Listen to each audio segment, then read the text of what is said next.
What's up? It's Phil from Fit World Exposed. In today's episode, we got the part two of JJ Andersen. So it's going to be an epic Q&A. It's going to be a bliss. This one's going to be legendary, and we're just going to go over many topics from getting stronger, drug-free. We're going to talk about drugs. We're going to talk about coaching things, and we're just going to go on from there. So how you doing I'm today, pumped. bro? I'm doing really well. How are you doing? I'm good. It was freezing in Canada, freezing in Montreal, Yeah, but besides yeah, same here. that. Yeah, so let's get into these questions, man. So, first off, in last episode, you were talking about Bulgarian training and Yeah, how you modified it. Now it's Wisconsin for you. yeah, So, to educate the viewers a bit, and would you mind telling us the different forms of Bulgarian? yep. So the original Bulgarian method is from the Bulgarian weightlifting teams, and what they do, they basically max out in like their snatch first, and then they'd rest a while, rest like a few hours, max out their clean and jerk, rest a few hours, and then a lot of them would also like max out a back squat every single day. Everyone does it a little bit different, but that's like the main form of Bulgarian. And then the way I started doing it originally was I just started squatting every day. I used to compete in rowing, and I started, just separate from my rowing training, I would max out my back squat every single day. And I did that for about 6 months. So I kind of got that from John Bros. He's a Mm-hmm. weightlifting coach out of Las Vegas, where he'd have all of his athletes squat every day. So I kind of like adapted that to my needs at the time. And then I met Eric Bugenhagen, and he would just pick one lift instead of doing the clean and jerk and stuff, whatever lift it happened to be, and he'd max that out every day. So that most people refer to that as Bulgarian light, just doing one lift. But um, but yeah, we kind of made our own thing, and I like to call it Wisconsin method now. The weird lifts once a day or every single day thing. Okay. So, the So Bulgarian method, could it be applied for bodybuilders, powerlifters, strongmen? I think so. I know Greg Knuckles. He when he set some, I think he set his world record squat or total or something. He was trained the Bulgarian style. Um, he wouldn't go to absolute maxes as far as I know. I think he'd go to an absolute max once or twice a week, but he would go to like a technical max Mm-hmm. um, every single day in his squat, bench, and deadlift. Okay, So it can every definitely, single day. yeah, yeah. So it can definitely can work for powerlifters and weightlifters, of course. Bodybuilders, I don't think so. I think you'd be too. The scope of Bulgarian is very narrow in the amount of lifts you're doing. I think for bodybuilder, you want to hit like everything very evenly. Like, if I'm doing just squats every day, I'm gonna have a underdeveloped upper body probably to some Of extent. course, yeah. So, but definitely for powerlifters and weightlifters, it can be super effective. People have clearly used it to Mm-hmm. progress a lot. Yeah, but Eric's pretty jacked too, and he's running it, so it's Oh, like, for sure. Like you can definitely build muscle doing it. I don't think it's necessarily the best way to build muscle, but you can definitely put size on doing it if you're eating enough. mhm. So, Okay. Uh, let's talk about, okay, what are some of the biggest myths and mistakes that people make when running a form of Bulgarian training? I think a lot of people don't push it hard enough. Um, there's a big mental aspect to it. Like if you're squatting every day, it's not the most exciting thing. A lot of like some days you're just not gonna have energy. So I think you really have to like dig deep a lot of times, which a lot of people aren't either willing to do or aren't able to do. Um, so I'll see like people squatting every day. They're like, oh no no no, don't max out, just go to like 90%. But for the Uh-huh. average person, you really need to push those limits. You really gotta. I think most people don't go heavy enough ever. They let their mind get into it too much. It's like, oh, that felt heavy. I'll just quit there. But Mm-hmm. you really have to push every day with it. You can't just take easy days. Mm-hmm. So I think that's probably the biggest problem people have with it. I think one of the biggest myths people have with it. A lot of people think it leads to high injury rates, but I've never injured myself in the gym. Eric's never injured himself doing Bulgarian. Um, most people I know are weightlifters who do it and never had injury issues. So it seems to be Mm-hmm. the opposite's true. Like the injury rates are very low training Bulgarian style. Well, the volume's not super high either, so it's like, Exactly. Like I uh, hit one lift and I'm done. Like I'm not going to be fatigued for lifts ever really. Like I'm fatigued from the day before, but during the session itself, I'm not that's fatigued from a it. bunch of stuff. So Yeah, interesting. Yeah, because when I saw you do your front squat, like, I think the 455, it yeah, wasn't a grinder at all. Like, it was a pretty smooth rep, and then the yeah, 465 the next day, mm, it was still pretty smooth. The 475 went up pretty nicely too. yeah, I think So was it the 475 you failed, or was it the 485? Something like that. 485 I failed. The Yeah, 475 it was a little grindy though. yeah. So But I mean, I could tell sometimes most of the times you're leaving a little bit in the tank too for the next day. it depends on the lift a little bit. Like with more technical lifts, I usually leave a little bit in the tank. So like a squat, I think is more technical than like a deadlift, for example. So with like that stuff, I'll leave a little bit in the tank. Like I'll leave like 2% left, you know. But with certain lifts, like behind the Uh, back deadlifts, then I go 100%. So it depends a exactly. little bit Yeah, on the lift, but yeah. um, Okay, so what are some? It's kind of similar to the last question, but some of the biggest downsides. Because I know that some people tend to complain about like work capacity. You lose a bit of it because the volume's so for low. sure, for sure. Yeah, my work capacity is probably terrible. Okay. If I were to do like a normal, quote unquote normal training session, like I don't know, 8 sets of three, and then some accessories and stuff, I'd probably feel terrible, honestly, Hmm. just because I don't work on that ever. Um, But you could get it back like that with the 8 mile oh, for mile stuff sure. you do and all that stuff. Yeah, exactly. So I'm very confident. I used to compete in rowing and I used to run track and stuff, so I'm not too worried about it. But so that's probably one of the downsides. Like your work capacity is not the greatest. I mean, your recovery gets really good, so that's one thing. Like I'm very good at recovering from stuff. I'm never sore for like more than a day ever, no matter what I do. So that's a nice upside. I think you tend to build some imbalances, not like side to side, but Uh like huh. I very very rarely press, so I typically don't have the biggest like triceps or chest in the world. But that's something you can remedy by I can just press once in a while. I just Hmm. don't feel like doing though. So Okay. So, I still no, have a good press. I did like a 225 behind the neck wide grip press yesterday. So yeah, that was amazing, bro. On the with the safety thank you. bar. Yeah, safety squat part. Yeah, For yeah. I already had the someone, bar out, so I was like, whatever. bro, there's guys who press like week in and week out. They're not even hitting that. You know. Exactly. So I can't complain. It's very impressive. No, it's very impressive, bro. Well, thank you. But kind of similar to the last question, how much strength do you personally keep on Bulgarian? Because for example, let's say you do Mm. a front squat, then like you only next time you do your front squat in your Bulgarian program is like 4 months from now. Yeah. Like how much I, strength do you really typically keep after peaking on those lifts? I keep not all of it usually, but most of it. So like my goal is to always kind of, let's say I run front squats for 2 weeks, for example, and I usually like to start the next time I do the same lift again. I want to start where I was at least one weekend. So I want to be Okay. like halfway where I start. Yeah, halfway better from when I started last time. It depends a little bit like what I'm doing before it. Like if I for example, if I was doing maybe some Yeah. trap bar deadlifts before this, I might be more primed up for front squats, so I might not lose anything. If I was doing something really unrelated, like I was doing Like a press or like something. yeah, press or RDL or something, then I'd probably start a little lower. So it kind of depends what I go into it with. Also, Hmm. I usually don't lose a whole lot. Like sometimes I'll go into a lift I haven't done in a long time, and I'll PR in it out of nowhere. Like I. with this behind the neck press, I haven't pressed overhead in a long time, and there was a Mhm. PR suddenly. So Well, I guess it's because like you're doing a lot of full body compound lifts for the most yep, part that are yep, just pretty much building the front squat automatically, and you're doing yep, very very hard variations too. So yeah, for exactly. the audience watching, like if you guys think J.J. Anderson's just some ego lifter doing like a bunch of partials all the time, you guys are dead wrong. Like he's done like extreme deficits. Like I'm talking standing on like 4 or 5 plates, trap bar deadlift. Like Yeah, 400 pounds yeah. I do some. plus. Yeah, I don't I do some recommend extra. it, but One of my favorite lifts I've done is I put three 45-pound bumper plates, like the thick ones, and I did trap bar deadlift on those, and I think I got up to 530 pounds oh my god, off the low handle. It's like the bar was below my feet ridiculous, when I bro. started. Yeah, so I do some extra ROM stuff too. Yeah, it's ridiculous. Yeah, yeah. And Mm. I feel like that's what people should be doing a bit more often. Like Oh, for sure. people I feel like the style and like the trend in the fitness industry now is do a bunch of Yeah, partials and you're a novice to try to look a bit stronger.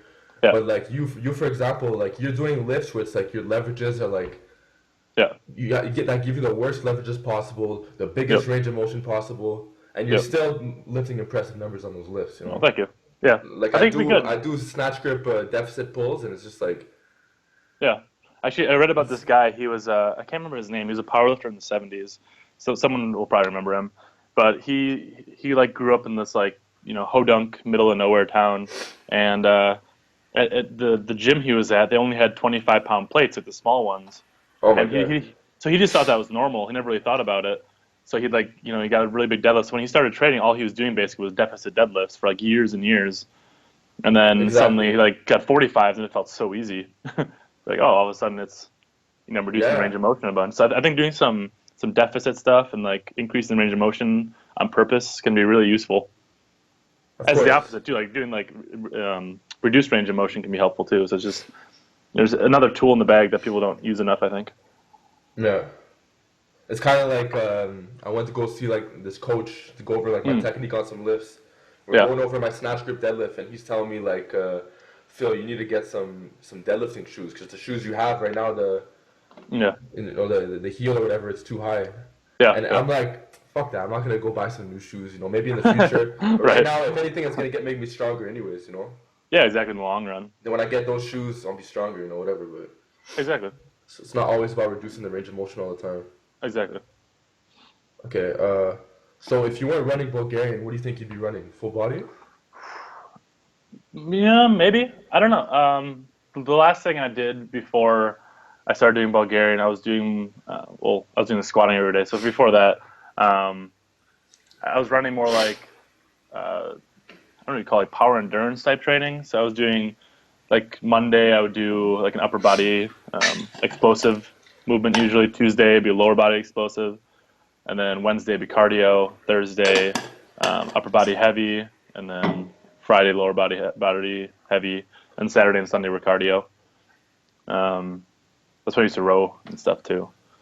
So I don't know. I'm honestly not sure. I'd probably be running more like typical powerlifting type stuff if I wasn't doing Bulgarian right now because I Okay, don't want to do cardio. like an upper lower or something, or Probably, yeah. I used to prefer that. I used to do a lot of like I used to superset stuff a lot way back in the day, which isn't the best, but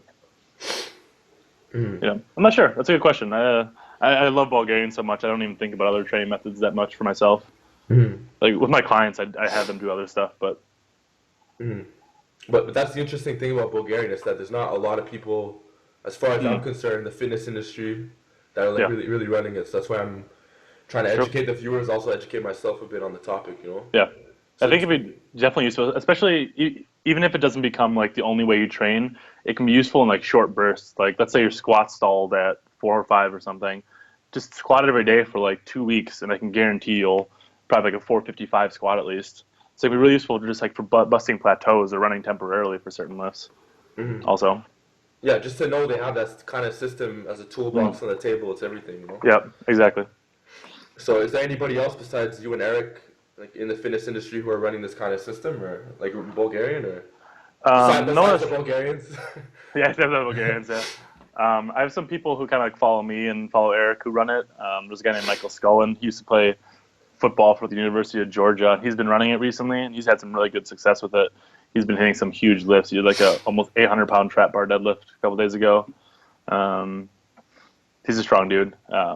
There's some people like I'm in contact with through like Instagram and YouTube who share me the updates, but no one that I know of that's really famous is doing it. Like I said, Greg Knuckles did it for a while. Mhm. Um, I think he often trains like that. Honestly, I'm not exactly sure, but so he's probably the biggest one who advocates for it. The only problem with Greg Knuckles, I love Greg Knuckles, not to bash him. Yeah. Him and Omar Asuf or whatever his name is, they released like a Bulgarian manual on the website not too long ago. But it's kind of like I read it and it's more like a beginner's introduction to Bulgarian. It's hmm like take it easy, don't push for maxes, which is probably fine if you've never done it before, but for long-term success, you really gotta go nuts with it. But hmm Well, it's like what you said. The volume isn't high, anyways. So yeah, it's so low. Like I do you have one to lift a make up day. for it with that extra intensity. Exactly. Yeah, I do one top set and I go home. Wow. Like so. And I'm guessing your rest periods, like you're resting as long as you need to really hit that top set, and then you're out, right? Exactly. Yeah. So like sometimes like depending on the lift, like I'll rest sometimes up to like 15 minutes between sets. Yeah, 'cause you're just trying to hit the lift, and that's it. Yeah. Yeah. That's all that matters. So Interesting. yeah. But it just goes to show how, like, the whole get strong to get big perspective, like, Mm, it's true because you're pretty much quote so true. unquote breaking all the rules. Yeah. Resting 15 minutes between sets, Yeah. super low volume. Yeah. But then we have this guy who's you're still getting more muscular. You know what I'm saying? Like Yeah. you're Exactly. you're still 230. You're still Yeah. like maybe your pressing muscles aren't there because you don't press, but as far as like the muscles you're actually working, like your back, your legs, Oh, for sure. Yeah, I have pretty beefy legs and yeah, ass too. huge. Okay, so let's move a bit away from the Bulgarian. I want to talk more about. Sorry, I have a bit of a cold. That's More that's all right. about your style of training. So, Yeah. obviously, technique Mm. and how strong you are important factors in making a lift. But Yeah. in your opinion, how important is confidence? And more Mm. important, how important is confidence when you're a novice, intermediate, and advanced? I think confidence is really everything. It's like even yesterday, I failed my squat, and it's because I wasn't quite confident in it. It had nothing to do with my strength. I just, the whole day I was like, I'm a little sore, and then I was warming up, like, I felt a little heavier than I felt yesterday, and then I wasn't confident, and then I failed the lift. And I think it's really everything. Like Eric's always saying, it's a mindset. Um, so, there's a lot of methods to help with that. Just like telling yourself you're strong, telling yourself you're handsome. I don't know, whatever, but um, yeah, confidence is really everything. Especially the more advanced you get, the more important it becomes. Okay. Like you have to like you can never be like, oh, I hope I get this lift. You have to say, I'm going to get this lift. It's just like how you word things in your mind, how you think about things. It's really, yeah, in my opinion, it's almost everything. Confidence for beginners, it's important too. I think that's why I was saying in the last video, like I have a lot of my clients max out or almost max out relatively early in their lifting career. Like just like a couple weeks in, I'll have them max out just because it builds some confidence when they're starting out. Because if you Hmm. feel weak, you're going to be weak. Hmm. But you're It's like, saying oh, as you get more advanced, confidence becomes more and more important. yep, definitely, for sure. Okay. Okay. What's your thoughts on people saying that a pause won't build a touch and go, but a touch and go will build a pause? I think it depends on the lifter a lot. For a lot of my clients, I have them do like pause, like stopping in the bottom of a pause or a deadlift. Like, but some are just more comfortable doing touch and go. So I think a lot of it's just what you're more comfortable with. I've seen plenty of people who are really good deadlifters doing touch and go. Plenty who don't do touch and go. So it just really depends on the lifter. I do for the most part touch and go if I'm ever doing reps. I for the most part do touch and go, but it's just a Hmm. yeah Yeah, I guess, preference, I I guess think. I guess it depends on the person, right? Mm. So Okay. I think if you're more of like an explosive lifter, you'll probably get more out of pausing in the bottom. If you're more of like a grindy lifter, you'll probably get more out of doing touch and go in Hmm. general. But I guess it depends on the person, right? yeah, totally, totally. Okay, what's your thoughts on because you've done a lot of single leg work. So to the Mm. audience watching, this guy's done Bugenhagen squats, single leg RDLs, like over 3 plates, Yeah, just crazy single leg lifts that like a lot of lifters aren't even doing with 2 legs. yeah, yeah. And so with these experiments you've been doing, Mm. how much you think the single leg work or the heavy single leg work you've been doing has been Yeah. carrying over to your bilateral work A for ton. lower body Yeah, training? yeah, a ton. I think most people when they're doing single leg stuff never go heavy enough. Like I'll see people who squat like 600 pounds and they're doing Bulgarian split squats with like 10-pound dumbbells. Like that, it's not going to do anything. Like it might burn a little Mm. bit, but I think most people just don't go ever heavy enough. There was I think it's a Cal Poly college in the U.S. They focused for like a whole season their football team on doing Bulgarian split squats instead of squatting, and they Hmm. noticed like huge improvements in athleticism. They noticed their back squats also went up the same time. They just Hmm. treated them the same. So it definitely has it carries over so much. Like I think most people are very imbalanced. It's a really easy way to make sure you're not imbalanced. If you're like, Hmm. oh, my left leg's weaker, that just like bang out your left leg for a week, and make it catch up. Yeah. They're generally pretty safe too. Like if you're doing like a Bugenhagen squat, if you fail it, you can just let go of the bar. Safe. Hmm. They're easier to recover from often, so you can handle a little more volume with them. Hmm. Like doing like a max out back squat's more taxing than a max out Bulgarian split squat Oh, of for course. sure. Because you can't lift as heavy, but I think it has some Yeah, benefits too. yeah, exactly. But it's having the same stimuli on your legs and stuff. So I think for size especially, the single leg stuff's good. Um, Because Yeah, the way I see it is like, even if it doesn't have the best carryover possible, yeah, like a Bulgarian split squat to a squat, it's still worth doing because it's gonna build your work capacity. It's yep, gonna build a ton of muscle. And it's easy on your recovery. exactly. You know, it's Like, like easy well, on the low back. It's easy on the knees. exactly. One thing all of my clients do, they all of them do Bulgarian split squats. That's like one of the first things I teach them. Zercher front and back, like they're Yeah, they're amazing. You great. know. Yeah, exactly. Yeah, it's good to like you gotta do both really. Like if you want to be as strong as possible, you really gotta do single leg stuff too. A lot of people skip it. Just make half-ass lunges or half-ass Bulgarian split squats or whatever. But, like load them up. Hmm. Go, push those just as hard as you would, bilateral exercise. Hmm. So, And also, what I've noticed too, I know I'm going on a bit of a rant. I've actually found that the Bulgarian split squat, the bar on your back, mm, kind of like a low bar, where you make yeah, your knee touch the floor in every rep. yeah, yeah. It's probably the best glute builder of all time. Oh, for sure, definitely. Even better than, like, in my opinion, in like regular squats. Or Oh, I totally agree. I totally agree. it's top three for sure. No. Yeah, definitely. Yeah, I have a giant ass, and all I do is single leg stuff mostly. So, Yeah, it's something about that lift that's like it's like magical. yeah, Like yeah, it's great. even if you don't even go that hard on it, like your glutes will just grow. Like Yeah, yeah. it's strange. Okay, let's talk about like grip training. Obviously, like you don't always use straps. I see you doing like some strapless work, Mm, and obviously you're influenced by like a lot of strongmen, old time strongmen. You know, for you're sure. ripping phone books and stuff like that. So, what do you think are good ways to train for tearing, crushing, bending, and holding? Like, give me like For one for each. yeah, for tearing, I think just doing more tearing stuff.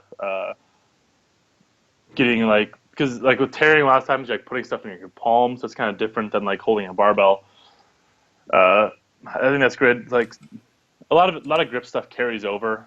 Um, so like most of my grip stuff is just from the lifts I'm doing. Like I don't do specific grip work ever, but just by like doing deadlifts and holding different positions, I think is important. Like doing like pronated, neutral, supinated, being Hmm. strong in all those positions has a lot of carryover because most people never do any supinated work, and I think it's really important to develop grip, um, completely develop your grip is doing different hand positions, just as simple as that. Just doing some neutral grip work, some Hmm. supinated, pronated, everything. Um, Yeah, like barbell rolls on your hind grip and stuff like that. yeah, yeah. If you want to get like crushing grip, you probably should get some like crushers, like the things you squeeze. That's probably the best way to go about that. I think what's important with those is actually like, closing them. I see a lot of people that are like, "Oh, I can close like the Iron Mind like number 5 grip." But, like they're not actually closing; they're just like going like, you know. Hmm. Like actually focus on getting the full range with that stuff. Don't just work little half squeezes. The easy part, yeah. Um, yeah, and like once you close it, like hold it there for a second. Don't just like tap it and release. Control the eccentric, all that stuff. Um, some of the best like grip people are always like mountain climbers and stuff. Of course, people do bouldering because they're always doing like different grips all the time.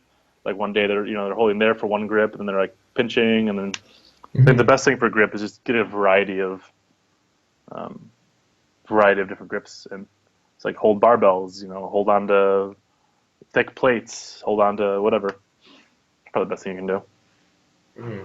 But holding on to barbells, like you pretty much recommend like some fat grip 3.0s, like stuff like that. Yeah, that'd be fine. Yeah. The only thing like with fat grips, you don't want to do something that's like going to limit the lift itself. So like if I put fat grips on a deadlift, I'm going to deadlift less. So like, I would use them on lifts where it's not going to limit you. So maybe like an overhead press, like simple as that. Like use fat grips. That it's not going to actually limit the lift, but you'll still get some extra grip work in. Hmm. That's an easy way to add stuff. Okay. Or do it separately. Like do some, just like static holds with the fat grips at the end of your workout. Yeah, I like that. Yeah, Yeah, like some easy. Pete Rubish stuff, like fat grip farmer walks, or like Yeah, exactly. So something like, like that. yeah, train it separately. Yeah. Okay. Okay. Let's talk about imbalances in the body. So let's say for you or for a client, one side Mm, is stronger than the other. yeah. How do you Um, fix this issue, so or I how usually do you make it better at least? So I try to make it better by doing a lot of single limb stuff. Like if their back's all messed up, you can do like single arm rows, or like if your one leg's more dominant, do single arm or single leg lifts. That's usually the easiest way. Just isolate the one side, and it's easy. Like if you're let's say my left leg's really dominant, my right side is weak, I can just train just my right side for 2 weeks, and then they'll be pretty close. So you don't have to train both sides necessarily. I think with imbalances, they're not like it's important to try and balance them out as much as you can, but it's also not the end all be all of injury prevention and stuff. You can go along just fine with having a dominant leg. Like a lot of times I'll be doing lifts, for example, croc rows. Last time I did those, I only did it with my right arm, and I'm fine. Like I did my left arm one day, I think. I did my right arm for like 2 weeks straight. So like you'll build strength in both sides. It's not the end of the world. Oh, thank you. Shout out to Chelsea. She brought me some coffee.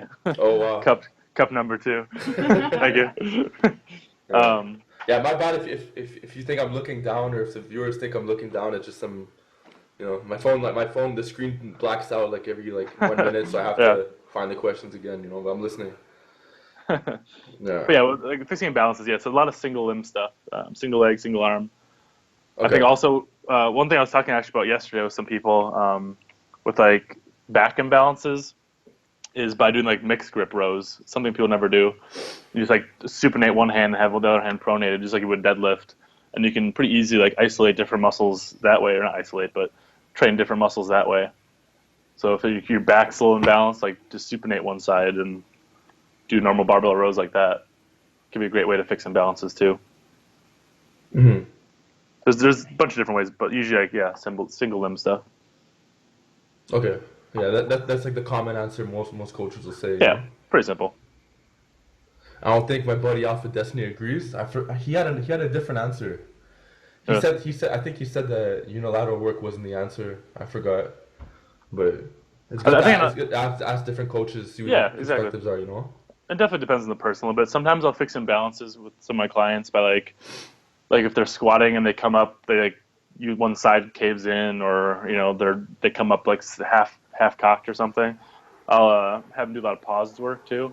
So just pause in the bottom of the squat for like 5 seconds, 3 seconds, whatever, and then focus on coming up evenly. So anyway, sometimes it's just like a mental thing, but if it's actually a strength thing, then I think just building up one side can help. So, depends a little bit, but no, still, that's personally my answer. I feel like it's a solid answer. Yeah. Okay, so what's your thoughts on training in front of mirrors? Because obviously, if you're competing for a meet, if you're training a lot of performance gyms, there's not going to be a mirror in those gyms. There's not going to be a mirror in the meet. Yeah. But in general, do you feel like training in front of a mirror makes you weaker? Let's say you're squatting, let's say you're deadlifting, or you're overhead pressing, or do you like to face the other way? Like, do you feel like the mirror makes it more awkward? Does it throw you off balance? Like at the gym I'm at now, there's mirrors everywhere, and I hate them. Like I try not to I obviously look at myself because you can't help it, but I try to not focus on myself. With a lot of clients, I don't let them look at the mirror. I like them to learn to feel the lift instead of just relying on the mirror for it. I don't know. I don't think it makes you weaker necessarily. I think the mirrors kind of lie to you. Like in the mirror, if you're looking straight on at yourself and you're squatting, your squat might look great, but if you see from different angles, it looks terrible. So if all you ever see it from is that mirror angle, you might think, oh, my squat looks great, but your knees are actually caving in like crazy. So I think mirrors kind of, certain lifts can lie to you. They could also intimidate you a bit too. You're like, for sure. Yeah, and I think a lot of people they'll be grinding out like an overhead press or whatever, and they'll look at themselves in the mirror and be like, oh, I look kind of stupid, and then just for a split second you're thinking of something else, and then you're gonna fail to lift. So I think I prefer not to have mirrors. Especially on squats, I find. Oh, for sure, yeah. The grinding a little bit and be like, oh, this feels heavy, where you may not have thought that if you didn't have mirrors. So I think a better way to do it is to film yourself. That's what I do. But when I started my channel, it was just a way for me to keep a log of everything, and I film myself for technique reasons. So I think filming from several angles is better, so you can kind of see yourself. Because in real time, everyone experiences this, when you're doing a lift, it'll feel so slow. You look at yourself in the mirror, and be like, wow, that was a really slow rep. But if you see a video of it, you'll notice I was actually a really fast rep. So your brain lies to you a lot. It perceives time weird when you're lifting. So I think filming is a way better way to go than using mirrors. That's a really good point. Yeah. But there's other times you watch yourself on video and you're like, wow, this is extremely slow, Yeah, that's right, exactly. There's some of my lifts, I'm like, wow, I should not have done that.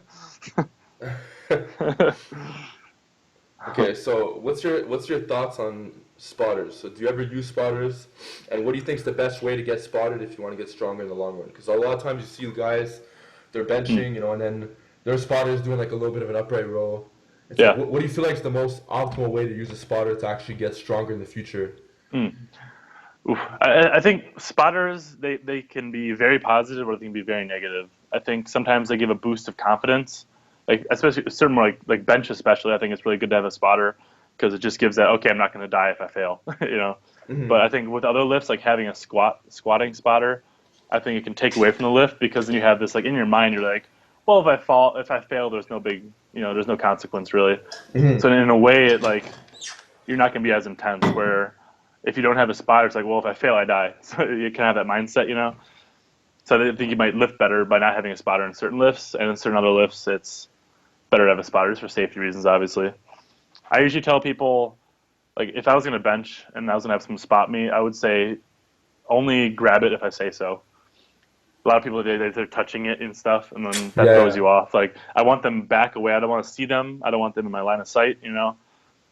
Um, so again, I think it depends a little bit on the person. I think just having someone around though is very important, just for confidence. Like Hmm. just having someone watch you is more important than the actual act of them spotting you. Just Hmm. being like, okay, this guy's watching me. I better perform well. Hmm. So But let's say if you're benching, for example, right, and yeah, it's not even a grinder. Let's say it's just like you flat out just pretty much like fail the bottom. yeah. But like, let's just say it's like an extreme grinder, right? Yeah. Would you recommend that the spotter like just taps it under while you like do the lockout, or just fuck the lift, just I'd rack say it, I'd say fuck the lift. fuck the Just lift, huh? let them take it. Let him Or take yeah, it. help Yeah. obviously. Yeah, because a lot of times it depends. Like if you're a bodybuilder, you might want to like get those last like few reps or whatever. But for the average person, just Hmm. you fucked up somewhere. Like Yeah. analyze Fuck why you it. fucked up. Yeah, don't try to like fix it halfway through. You know. Fuck it. Yeah. So that's my advice. Like if you failed, you failed. Yeah. Don't Fuck pretend it. you got some half rep or something. Okay. So what goes through your mind before a big PR? So let's say like basically talk about psyching up before big lifts versus staying calm. Hmm. What do you feel Yeah. like? Obviously, everyone's different. Some guys Yeah. they can psych up more. Some guys feel like they can reserve more energy and put that focus and emphasis on the lift. Hmm. What do you feel like has been working for you? Because I know I've noticed you're not like, at least for the most part, Hmm. you're not really like Eric. You're a bit more calm. Yeah, yeah. What I kind of do, like, I to psych myself up. I first put metal on, of course, the blast of metal. But then, I try to like internally get as angry as I possibly can. I like to like all the little things during the day that bugged me. Like if someone bumped into me on the street and didn't say sorry, or like some asshole didn't hold the door. I think about everything during my day that like pissed me off, but like I couldn't do anything about. Like if I don't know, my boss is being a dick or something. Whoever. My boss is really nice, but if whatever it happens to be, whatever like kind of pissed me off, those little things during the day, I like to think about all of them, and then just like let all of that out on the lift. So everything I couldn't do during the day, like I couldn't yell at that guy for not holding the door for me, or I couldn't, whatever. I like to let that out Hmm. on the lift. So I think it's a good, um, good, stress reliever if you do it that Hmm. way. So I like to use my emotion a lot. Like it just get angry. Like I'm not like punching shit or anything, but I like to take it all out in the lift. All on. Okay. Yeah. So yeah, just little things throughout the day that bug me. Think all of them at once, add them up together, let it go. And I feel good afterwards. Feel amazing after. Yeah. Yeah. It's like all these little things don't bug me anymore until the next day. Yeah. Then it's Yeah. okay. What are some psychological tips you could give the audience, to myself too, to Mm. not be intimidated by the big weights? Like you never touched the weight before. Yeah. Yeah. I think a big thing is like just telling yourself that you're great. Like go in when you look at a weight, you're like, oh, it's only 4 plates. You know, like oh, it's only 5 plates. It's only five. Like just little things like that. Like oh, it's only 10 pounds heavier than yesterday. It's only like that's a small baby. I can lift an extra baby, something. Just kind Hmm. of it might be lying to yourself a little bit, but just be I'm the strongest person here. I'm the best person here. Just like repeatedly telling yourself stuff. When I was in Norway, I trained like a professional athlete, and I would have him put little green dots everywhere in his house. And I said, every time you saw a green dot, just tell yourself how great you are. Even if it's a complete lie, if you feel like shit that day, like look at a green dot, be like, I am the greatest on the planet. Just say it to yourself. Um, I think that can maybe not short term, it's not going to do much, but long term, just getting this mindset of being confident and being, not intimidated by things. Like if I'm the greatest on the planet, why is this lift isn't anything? Just like make yourself believe that you're great, and then you will be. Okay. So that's my idea. Okay. Let's talk about failing lifts. How often do you fail lifts? Because I know you don't put everything on YouTube. And how important do you Yeah. think it is to fail lifts? I Because you're fail obviously pushing probably. your limits. It does have its Yeah. place, I think. Oh, for sure. I'll try not to fail too often. Like there are days, like yesterday, I failed my squat. Um, Yeah. so it's kind of random how often it is. Like I might not fail for 2 months straight, and then I might fail like 3 times in a week. So it kind of depends on the lift too. But I like to make sure I learn something from it. That's why I like filming myself. So I like to analyze, like, okay, why did I fail? I don't get pissed at myself. Like for 2 seconds I'm pissed, but then I go, okay, why did I fail? Did I not sleep enough? Did I not eat enough? Was my technique wrong? Was my mind not in the right place? So I always make sure to analyze my failures, and then I try to turn them into a positive. So like yesterday, I failed my squat, and I was like, well, I want some kind of PR today. I need a PR. I love PRing every day. So I did it behind the neck press, and like lo and behold, Exactly. I felt better. I felt more confident again. So I think just you got to learn from your failures. If you just fail and go, oh, whatever, I'll get it next time, then you're losing out on something. So yeah, everything's a learning experience. I think failure is an important aspect of lifting. It's not something you should do a lot, but as long as you're analyzing it and fixing what's wrong, then you'll go far. So Okay. Let's talk more about. So now we just finished Bulgarian. We finished mm, talking about more of like the psychological stuff. Let's talk more about like actual lifts themselves. So okay.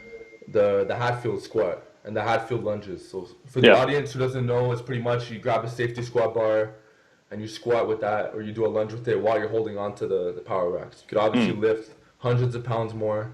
yeah. And I think it does have its place. Like I just did a Q&A with Josh Bryan. He's big on them for certain clients. Yeah. But they definitely do have their place for people think it's just like an ego lift. And it Yeah. probably is to a certain extent, but my For sure. question to you is, do you think it actually carries over to the Oh, real lift? definitely, definitely. Like, I do the lunges especially. I've never really done the squat version. I've done the lunges though, and I've got like I'm not sure, almost 600 pounds, or maybe it was over 600 pounds. I don't know, somewhere around there. Lunge by doing it, and it's just a good way to overload certain areas. Like it kind of takes the bracing aspect out of it, which some people might see as a negative, and I get that. But there are people who, certain lifts, like maybe your legs are just weak and your bracing's awesome, so maybe you can fix that by doing the same motion, but just taking the kind of the bracing aspect out of it. Um, so they have their place for like normal athletes too. Like if you want to overload certain areas, but doing the same movement. So if you really focus on your squat and you notice your quads are the weak link, then do some Hatfield squats and you'll overload your quads, and then good to go. Okay. So they're a bit of an ego lift, like when I do them, of course, but everything I do So is an ego lift. so I guess it's kind of like the rack pull above the knee for like Exactly, yeah. for It's like the just another squat. way to overload it, yeah. Because like overloading the squat's kind of difficult. Like half squats aren't going to have the same carryover as like a rack pull would to a squat or to a deadlift. So I think it's just another tool to overload it. I think it's probably a better way to overload, honestly. Like pin squats have Their their place place. too, yeah. But it's just another way Yeah. to overload it. So let's say if somebody squats with a safety bar, let's Mm, say they do like 405 or something. yeah. On average, for like all the people you've analyzed, how much weight do you think that the Hatfield squat would add? Say they're Probably going, granted they're going to the same depth and all that stuff. probably like another like 1/5 of the weight added on. So like maybe they could do 500 then. Um, so it's a decent amount. It depends on the person a little bit. Okay. So we're on a Um, plate. yeah, I'd say yeah, probably on plate. Like for my lunges, it's probably adding like 100-ish pounds maybe. So Okay, I'm pretty so around confident two I two could lunge plates of the 500 lunge. without it. Yeah. So Oh wow. You Yeah, said you just could lunge 500 without the. I'm pretty confident I could. Wow. Now I have to back it. I'll have to do it one of these days. I have to back it my statement Yeah, up. of course, of course. But Fuck, anything's possible, bro. Like, yeah, I'm definitely better at single leg stuff than I am at bilateral stuff. Like I'm better at like ball and split squats than I am in front squat. Just kind of how my body is. I think it's what I'm used to. Also, mhm. Eric's the same way. So I mean, you can still use some really good weights with the single leg stuff. Like, it's not like it's a oh, pistol definitely. squat, you know. Like Yeah, I exactly. tell guys all the time, there's pure unilateral training where it's like a pistol squat or like a single leg Yeah, RDL, and yeah, then there's like more like the unilateral stuff where the opposite leg is still doing some help, like yeah. It's like some stabilizing or something. it's still doing something, you know, so you can Yeah, still lift like exactly. some decent weights. Yeah, exactly. Okay, what's your I saw you did like a hip thrust like 585 or something. So Mm. what do you think that did for you? Like you're probably one of the only guys on YouTube who did that, but Like, what do you think that did for you regarding like your strength on your other lifts? Because if you watch guys like Pete Rubish yeah, or other lifters too, some people say okay, it's just a glute builder, it has like fuck all carry over to other lifts. yeah. What do you think? So the problem, I stopped. I only did them for a few days. The problem with them is they didn't work well with my training style. Like the point of weight, I PR every single day, and with those, I wasn't able to add any weight. I actually started going backwards pretty fast, um, which was actually pretty surprising to me. But I think I think they're overrated. Probably, I think Hmm. they're a fine lift in and of themselves, but I honestly don't think they like strength is strength, and building strength is always going to have some kind of carryover, but they're not going to have a whole lot of direct carryover to like a squat or a deadlift. I don't think. I think they're good for building athleticism. I think they can be good for like building sprinting speed.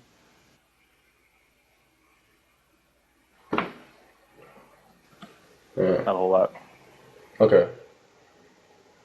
So Okay. So, in your opinion, what's the big difference between pulling off blocks and pulling off pins? um, I never had much experience pulling off blocks. I did for a little bit at the gym I owned in Norway. I'd pull off blocks sometimes. I think in many ways, the pulling off blocks is closer to a deadlift because you can kind of like you get that moment where you're letting the slack out of the bar and then you lift. Whereas I feel rack pulls, the slack's already out of the bar because the weight's like bent already, or the bar's bent. Um, typically people can move more weight out of the rack. Um, Yeah. but I think if you're looking for like direct carryover, or if you're competitive and stuff, I think you're probably better off going off blocks. You look at like Olympic weightlifters; they'll go off blocks just because part of the lift is like that taking the slack out of the bar. Hmm. So it's just closer to what a normally, yeah, closer to what you'd normally be doing. Hmm. But most gyms don't have blocks, which is the problem. Most Yeah, like, exactly. yeah, Exactly. yeah, like setting up a rack's way easier than setting up blocks too. So Hmm. definitely. Okay, so you're going through a little phase where you're doing seated good mornings. Mm. So, what's the big difference in your opinion between the seated good morning versus the standing? And do you feel like the seated tends to carry over well to a box squat? Like, what's it really good Um, for?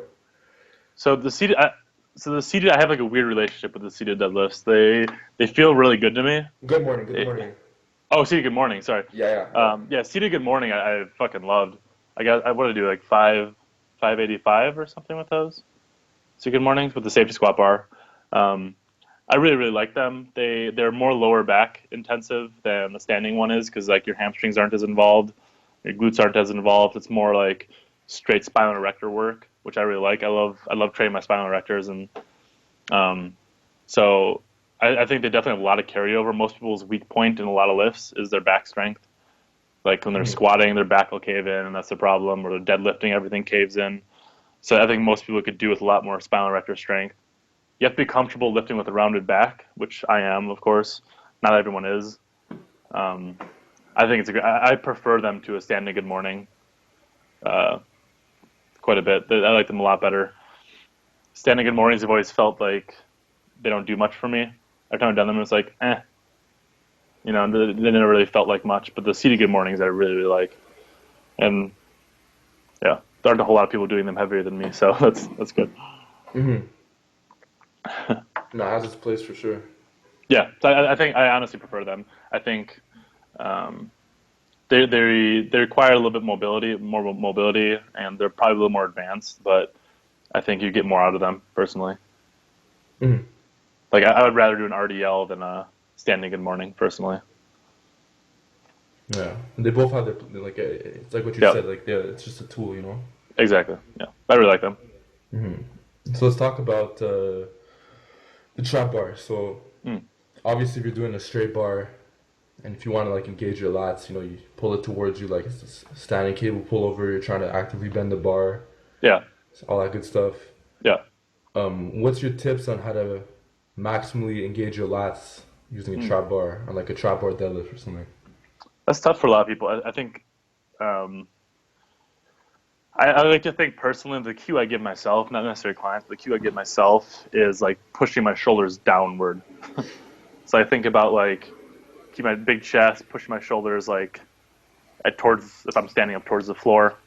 Um, I think what a lot of people can like a lot of it's just learning how to control your lats, not by twisting the bar because you can't really twist the bar, for a trap bar deadlift. Mm-hmm. So what I like to think is just pushing my shoulders down. I like to feel the tightness before I lift. Um, I'll sometimes before the lift, like I'm standing there, I'll just kind of like flatter my lats and just kind of feel my lats before I even descend or like start picking up the lift. So I'll like get my lats feeling like, you know, really, really conscious of where they are and everything. And then I'll go get tight, pull. Mm-hmm. So Okay. it's a little tougher. It's a lot of it just comes from practice. I think you got to get used to lifting with the trap bar. It's definitely different than a straight bar. Okay, so you don't even recommend like let's say this is the handle, like you're not even Not trying to really. bend it at all. You're pretty Yeah, I'm much just kind just of straight down. keeping your shoulders down, trying to reduce the range of motion, and just Yeah, stay I think upright. what most people never do with the trap bar. Everyone always goes straight for the high handles. If you've never used them before, I'd say go for the low handles. It's easier. You're in a more similar position to you're used to for like a deadlift, so you'll be able to feel that lat tightness. Probably easier just because you're in a similar position. So get used to like low handle position first, and then go to high handle. In my opinion, then you already know how to be tight holding the bar that Mm-hmm. way. Okay. Another trap bar question. Mm, Say you're doing a straight bar. yeah. Obviously, you're not pulling up. You're pulling up while also simultaneously pulling back. Mm. So, how do you apply this kind of philosophy with the trap bar and deadlift? I usually coach the trap bar as like you're trying to jump with it. So imagine like the bar's not there and you're trying to jump straight up. Okay. So I Okay. like to think about like there's a string on the top of my head, like in the back, and I'm being pulled up towards the ceiling by it. That's what I think for trap bar Okay. because it's basically the same like a trap bar, especially using high handles. You're basically just exact same position you're going to jump in. That's how I like to coach it. Like imagine you're trying to jump. Don't just try and deadlift the weight. Try to jump with it, and then that'll That's an bring you in the interesting position. point Mm, because a lot of basketball players I've noticed who could put up like some decent numbers for sure. the trap bar. Yeah, I mean, Don't even know what the trap bar is. yeah, They use exactly. it once, and all of a sudden they're Yep. Yep, they're used to that position. They're jumping all the time. So something. the Yeah. exact same position you jump in, especially if you're using like the high handles. Um, yeah, that's how I coach Especially with it. the high handles. Yeah. Yeah, yeah. Okay. One thing I've been thinking about doing, actually, speaking of that, is doing jumps with the trap bar and just like releasing at the top. Because it'd be really safe. You could overload the jump like crazy, but then you don't have to worry about a sketchy landing. So you could just put 405 on or whatever, jump with it when you're in midair. Just let go of the bar. Oh yeah. I thought about doing it. Like you can load up because you can never do that with like a barbell on your back. You can never like jump with 405 because you come down and be like fucking tear up everything. But if you just let go, then you're good to go. Yeah. Well, why don't you do that on camera? One of these days I'll do it. We'll see. That'd be hilarious. I'll probably like break the floor, but whatever. Like a That's so 600 funny. pound jump. Okay, well, while we're on that topic, why don't Mm. you tell the audience what's your funniest fail, like lifting in the gym? um, actually, like, oh, I gotta think. Uh, well, actually, yesterday it was kind of funny when I was filling those squats because I was like, the rack I was in, the safeties are pretty low actually. So when I was thinking about it, I was like, if I fail, because the bar like when the front safety squat front squat, it wants to pull your head back like that. So I got in the bottom. I was like, I'm gonna practice failing real quick. So I get down. I was like, I can't get out of this position. So I was like stuck there. I was like, fuck, what am I gonna do now? So I You only had just a dumped little bit it. of weight on there. Yeah, Yeah. yeah. It's like, but you can't dump it forward because you can't get it off you because it's trying to like rotate backwards. Ah, So it's because like, the yeah. So safety it's like, bar. Yeah. yeah. So I was like, okay. So I tried to like slide my feet out in front of me, and then Oh like my god. holding all the weight with my neck like downward. It was so sketchy. Oh fuck. So then I got a spotter, but And you were hungover too, no? Or no, no, that that was was the one super. before. Yeah, that was the one before. Yeah. Okay, that's hilarious. Like funny. It wasn't really a fail, but I have a nice scar across my forehead here. I can't see that hair, but when it was like a few years ago, the gym I owned, there was like this metal bar going across the ceiling that did nothing. It was just like a really thin, rusty metal bar just attached to the ceiling. So I was doing some pull-ups, and I was like, I'm gonna try to do a pull-up, but like the bar goes below my waist, so I was gonna pull like way up high. So I do it, and so I kind of swung backwards, and my head hit the pole. So I was like gushing blood everywhere. I was like, you know, what's that movie? That movie Carrie, you know, she's like covered in blood. I was like that. And then this is when I lived in Norway. So Norwegians are very like, you know, they have blinders on. They're in their own world. And I was walking home. It was like a mile walk, covered in blood. You know, just like Oh still my god. bleeding everywhere. I'm like I'm all woozy walking. And I probably walked past like 100 people, and not a single person stopped me and like asked if I was okay. That's hilarious. That's Norwegians for you. I love them, but Gym fails are so funny, bro. Like, they're hilarious. They're so funny. But the favorite, like my favorite gym fail I've seen in person was like the cable crossover machine. You know, there's a gym I used to work at in Norway for a while, and this guy would come like once a week, and all he'd put a bunch of weight on both sides, and he'd like barely get him down, and all he'd do was like jump. So he'd jump and then go slowly down, jump again and go slowly down. oh It's my fucking god. hilarious. Those gym fails, yeah, but they get kind of creative too, you know. Oh, for sure. It's just so. Like the lat pull down one. The Oh yeah, so funny. my biggest gym fail, it was like I swear to God, if it was on YouTube, it would have got like 1 million views. It's there's this gym a couple of years ago that had just opened up next to my house, you know. So Yeah, I'm like started going there. I'm like I was probably one of the first to sign up, one of the first to actually train there. yeah, I brought a buddy along, and yeah, like after the session, we're like, yeah, this gym's okay, you know, it's kind of cool. We're in the yeah, locker room. I'm just like flexing, whatever. I'm just yeah, looking in the mirror. Then I'm looking at my back. Then there's a shower, you know, they just installed. yeah, I'm like, let me do some pull-ups, bro. Just boom, shower just broke, fell on the floor. yeah. We just It's left the amazing. locker room. Yeah. I think a pretty good recent gym fail I had. So the gym I train at, I work here too. So I was doing some like banded Jeffersons, and I was like, I'm gonna see how many bands I can get on this. So I was attaching the bands to the rack, right? And this rack, like the things stick out. It's like a half rack, basically. So I was attaching it to the things that stick out, and I put like two like kind of thick bands like this thick. I had like two of those, and I put a third one on and a fourth one. And I found this thick black band. The band's like this thick. It's just like this massive. You can barely stretch it at all. So I spent like a half hour like getting that around the rack. I'm like, okay, so I go to deadlift it, and as I lock it out, the entire rack like folds in on itself. It's like too much band tension. So I was like, oh fuck, like I work here, I'm gonna get fucking fired. So That's what happens when you put like bands and racks. You have to put yeah, like a exactly. shitload of weight on the rack too, you know. Yeah, so the whole thing that I like had to like screw stuff back in. I fixed it. It's actually better than it was now, but Oh my god, yeah. that was pretty funny. No, that happens all the time when you attach bands to fucking. Mm. You do Yeah, I was into back pulls bending below stuff. the knee with like bands and like Yeah, it's a disaster, bro. it's always sketchy. Yeah. So, yeah, to the audience watching, you know, tell us your funniest gym fails. We'd love to hear them too. Yeah, for real. Okay, so let's talk about the back extension, like the 45-degree one. I saw Mm. you played around with a bunch of different variations. Yeah, In your opinion, what's your favorite one and why? Like I saw you did the Zercher one. yeah. I think my favorite one's probably the safety squat bar one. It gets hard as it gets heavier because it wants to like slide off your back, but that's probably my favorite just because you can go such full range of motion. Like you can go beyond full range of motion really with it. I like the Zerchers a lot because Zerchers you can add a lot of weight. The one I really don't like is like the Pete Rubish style, where it's like you're holding, you do like a deadlift, so it's like a reduced range of motion. You can load them up decently, but I've never liked those. I can't see them having any benefit really, honestly, like other than going heavy with them. And I know like Pete Rubish swears by them. A lot of people like them a lot, but I think there's way better ways. Like there's certain lifts where reducing the range of motion can be a good idea, but I think like back extension is not a good one. Like you should try to get mostly at least the full range of motion. Mhm. Like doing like a rack pull version, I didn't like at all. It didn't feel that good. Nothing. I just couldn't imagine it doing much, honestly.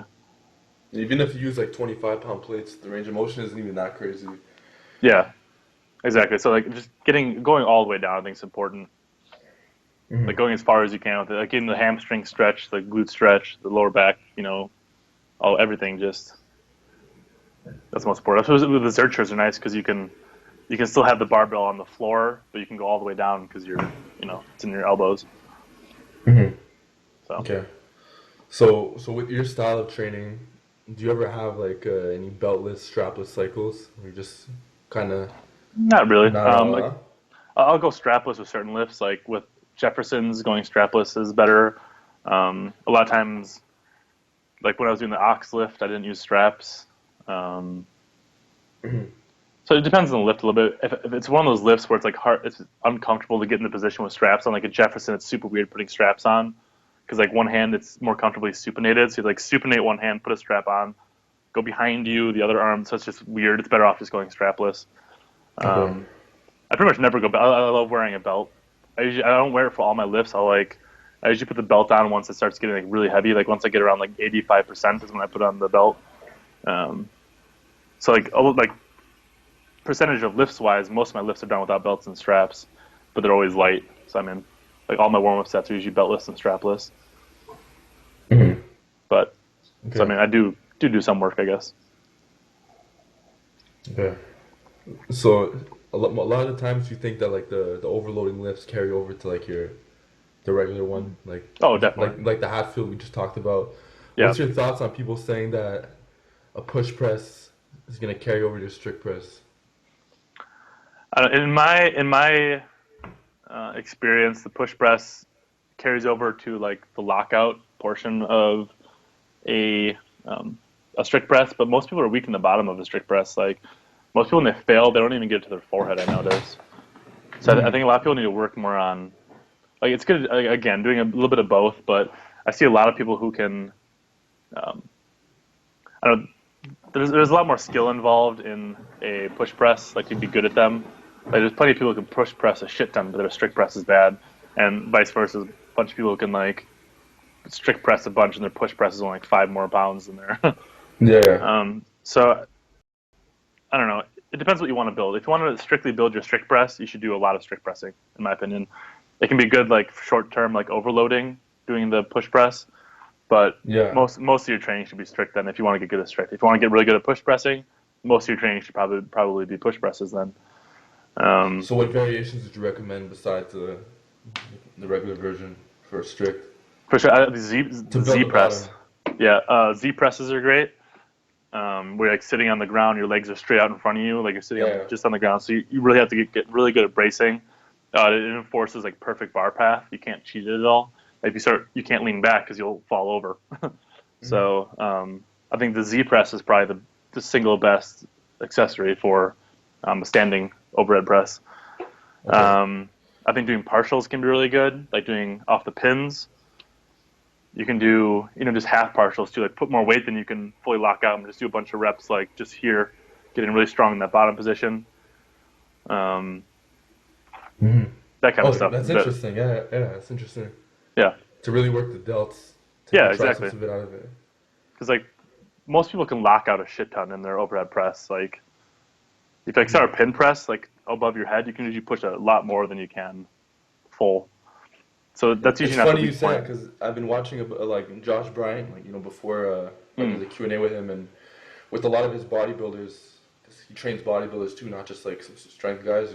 yeah, He yeah, makes them do a lift like to build up their delts. It's called the half press, or it's like a seated shoulder press with okay, dumbbells. They do 2 half reps and they do a full rep, yeah, exactly, and it's kind of like that, like just spending more time in the bottom makes exactly, your shoulders way stronger. exactly. So I mean, if all you're ever doing is full range of motion, but this is the weak part, like you're just not overloading that part enough, probably. So Okay, let's plus, talk like, about. Uh, Yeah, what'd you say? Sorry. I was gonna say like just by doing the partials in the bottom, you can get more confident with heavy weights then too. Like you don't have to Mhm. worry like, okay, I know I'm not gonna press this anyway, but you'll get confident holding like, maybe 50 pounds more than your actual max. So when you go to max out, it's gonna feel lighter. And you recommend that off pins or just like in You just general? do it normal. You can unrack it too. Either way. Hmm. Oh, I'll give that a shot. Yeah. Okay, let's talk about breathing during big lifts. Like, Yeah. it's a very specific question, but do you believe in breathing in through the nose, breathing in through the I mouth? so I when I was in eighth grade, I broke my nose and I fixed it myself. So only one nostril functions. Oh So wow. I don't have much. I can't really breathe in through my nose very well. So I breathe in through my mouth, but I usually teach people to breathe in through their mouth just because it's easy to like accentuate the breathing. So I try to make it audible. Like I teach people like when you breathe in and go, like make it a very noticeable Loud. thing. Yeah. It's a kind of reminder, like okay, I'm really filling up my lungs. I'm filling up my belly with air and stuff. So I usually teach through the mouth, um, probably just because that's how the only way I can do it. So Hmm. that's Okay, so probably why. you're not like a silent like a, you're more of like a really Yeah, pretty get that aggressive. big breath, Yeah, yeah, get more. Okay. What yeah. about the when you're exhaling? Like some I've seen like I'm addressing this because you talk to like 10 different coaches. They're all giving you Mm, different answers. You know, so it's just I want to see your yeah, opinion on it. Some people say, oh, when you're exhaling, you still want to stay tight, so you should exhale like while doing that. yeah, yeah, yeah. Like Well, everyone's giving you like, what's your yeah. thoughts on it? I do that subconsciously. Like I don't do it on purpose necessarily, but I notice when I breathe out during lifts, I'll go, I make the teapot noise. Um, Usually, like I always tell people to try and breathe only from a standing position. Like so when you're squatting, when you're at the top of a squat, when you're deadlifting, when you've locked out the deadlift. That's usually if you're doing like multiple reps. That is. That's where I usually tell people to breathe. If Mhm. you're doing overhead press, probably in the lockout's the best way to breathe because here you're kind of being pressed on your diaphragm and stuff. Um, so usually, like I said, I always only tell people to breathe if they can in the lift from a standing position. Other than that, I'm not sure. I'm not sure how much it actually matters as long as you're comfortable with how you're breathing and you're getting full breaths of Mhm. air. Um, with like with zerchers, for example, because it's really hard to get a good breath when you're doing zerchers, just because of where the weight is, it's really pressing your diaphragm. I'll usually do like multiple breaths in, so I go and like break it up a little bit to make sure I'm actually getting a full lung. But Mhm. yeah, everyone's different. Like there's no right or wrong way. I don't think as long as you're holding your breath and Yeah, bracing man. properly. Like if you look at, there's a guy I talk about him all the time, Bob Peoples. When he was like one of the first people to deadlift over 700 pounds, is like the 1950s, and he would completely empty his lungs when he lifted. Oh yeah. Like he'd breathe out as far as he possibly could and then lift. Wow. So you have zero air in his lungs. So I mean, so clearly there's other ways of doing stuff. Whatever works, keep doing it. Mhm. Like people just have to find what works for them, you know. Exactly. But I like what you just said about like getting a bigger breath, you know, like opening your mouth more and just like. Yeah, yeah. I think making it audible makes a big difference because like if you Mhm. like quietly go, you breathe in as far as you can, you're not going to get that much air compared to going. You're going to get way bigger breath in a shorter time, so it's just less time spent, Mhm. under the Yeah, like weight and I stuff feel like too. it's not gonna cut it when you're like, trying to like lift some serious weights, Yeah, you know. yeah. If you're squatting 800 pounds, you're not going to be like calm, like, uh, Exactly, you know. you gotta be aggressive, and everything you do should be aggressive. Then, Mhm. Okay, let's talk about like deadlifts and rows. So obviously, you look at world's strongest men. You look at guys like Eddie Hall. They deadlift. They tend to roll the bar towards them. yeah, I've noticed you too with your training when you're doing your Penley row yeah, phase. You tend to roll the bar more towards you. yep. What do you think is the purpose of that? I How think does it that helps help me. you? Yeah, it helps me feel tight before the lift even starts. Like it helps me get the weight in the right place for one thing. Like you can when you're rolling, you can feel like that's the right. You'll feel everything kind of like clicks at a certain point. Um, I think just kind of like you can kind of use the momentum to get the bar moving too. Like Hmm. I don't think it's like the only way to lift, but especially with pen lay rows, it feels way better. I think they've used because always in a pen lay when you're bent over like that, you're not going to be tight really. Like it's impossible to be super duper tight. But if you roll it towards you, you can kind of like rock back into it, and then you're tight, and then you go. Hmm. Um, So that really helps. Like I never do conventional deadlifts, but if I were to do them, I would definitely probably row it, or roll it into me also. Really? Okay. But that's more Yeah, like an advanced thing, no? Because I've noticed like beginners they yeah, kind of do it like they can't pull it off. yeah. Those kind of like roll it into their shins and hurt themselves. You Yeah, know. really. Yeah, it's more of like a. Honestly, it's probably mostly a mental thing, but it just like I said, it makes me feel like I'm tighter, but just by rolling the bar a little bit. Like most people, they do it. They don't time it properly. You know, they pull That's the like thing. too Yep. soon, too late. It's something that Yep. comes with more experience. Like it's kind of Yeah. like the whole upper back rounding thing. Like, Exactly. You got to like know your body, and you got to know yeah. what feels right, what isn't right. Okay. What's your tips on speeding up your recovery between workouts? Number one is sleeping. Like most, especially in the U.S. and stuff, people just don't sleep enough. Like get 8 hours. Cut out that last episode of fucking Stranger Things on Netflix. Just go. Like you don't. There's always more time to sleep. You just got to make time for it. Um, Mhm. that's number one. Number two is eating enough. A lot of people just skimp out on eating, or they eat really infrequently, like that one meal a day or something. Like eat enough. Getting a lot of vegetables. Again, in the U.S., most people don't eat nearly enough vegetables. Myself included, I don't usually don't eat enough, but eat a Mhm. lot of beets and spinach and stuff. Get some leafy greens. Um, those are probably some of the biggest things. Other than that, like getting What massages. about stretching and like mobility and that kind of stuff? Yeah. So what I tell my clients to do, I try to do it myself. I'm not the best about it, but I don't always practice what I preach. But I always tell my clients like make some mobility stuff like part of your bedtime routine or morning routine, either one or both. So like if you just tell yourself like, oh, I'm going to do some mobility work throughout the day, like you're never going to do it. No one ever will. But if you say, okay, I'll brush my teeth, I'll read a little bit, and then I'll do some mobility, and you make that part of your nighttime routine, you're way more likely to do it. You probably sleep better too if you're like nice and loose when you go to bed. Um, yeah, just spend like 5 minutes a day can make all the difference. Oh, for Just sure. especially like most people sit all day long, they're all hunched over. Um, so spending a little bit of time every day doing a little bit of mobility. Use your hips, shoulders, like focus on your problem areas. It doesn't need to be super focused. Like you don't have to spend like a half hour doing, your hip flexors, but just getting some general hip mobility and some shoulder mobility. Take a towel, just do some shoulder dislocates. Something, yeah. Yeah, anything. It's better than nothing. Walking more, especially like whenever I go to the grocery store, I always park in the very back of the lot, and I walk the whole way. So Mhm. make things. If you take the bus places, get off one stop early, walk the last, walk the Mhm. last a little bit. That can make a big difference. One of my friends, this was in Norway. He was a pretty strong guy, and he had stalled. And then he happened at the time he was stalling, he bought a dog, and just by like starting to walk more often with his dogs, he could walk his dog like 3 times a day. That helped Mhm. him break his plateau just by walking a little bit. Mhm. So it doesn't take much. It can really help your recovery though.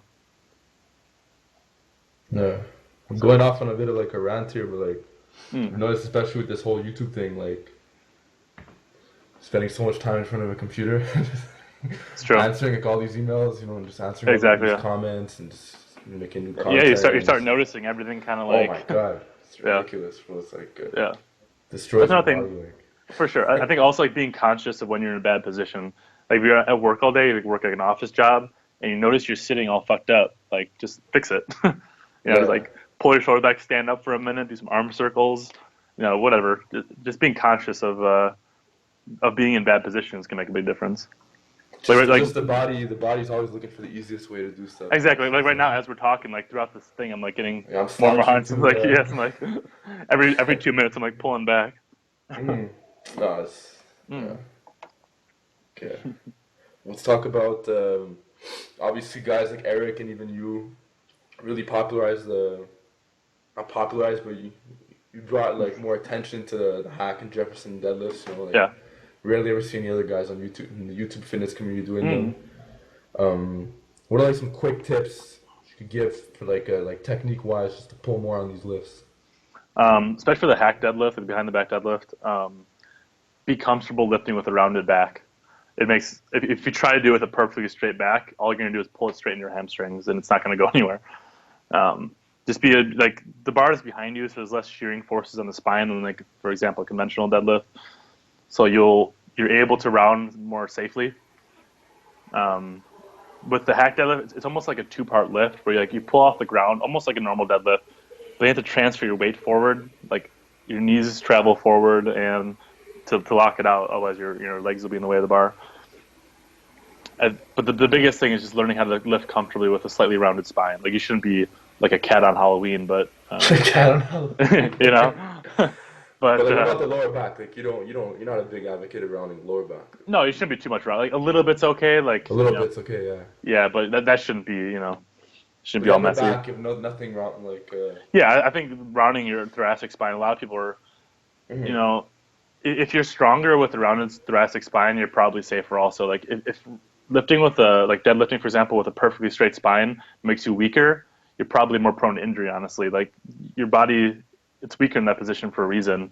If you're weak in a position, you're probably going to get hurt in that position. If you're strong in a different position, even though it's not like textbook or perfect, you're Exactly. probably less likely to get injured. One second. Yeah.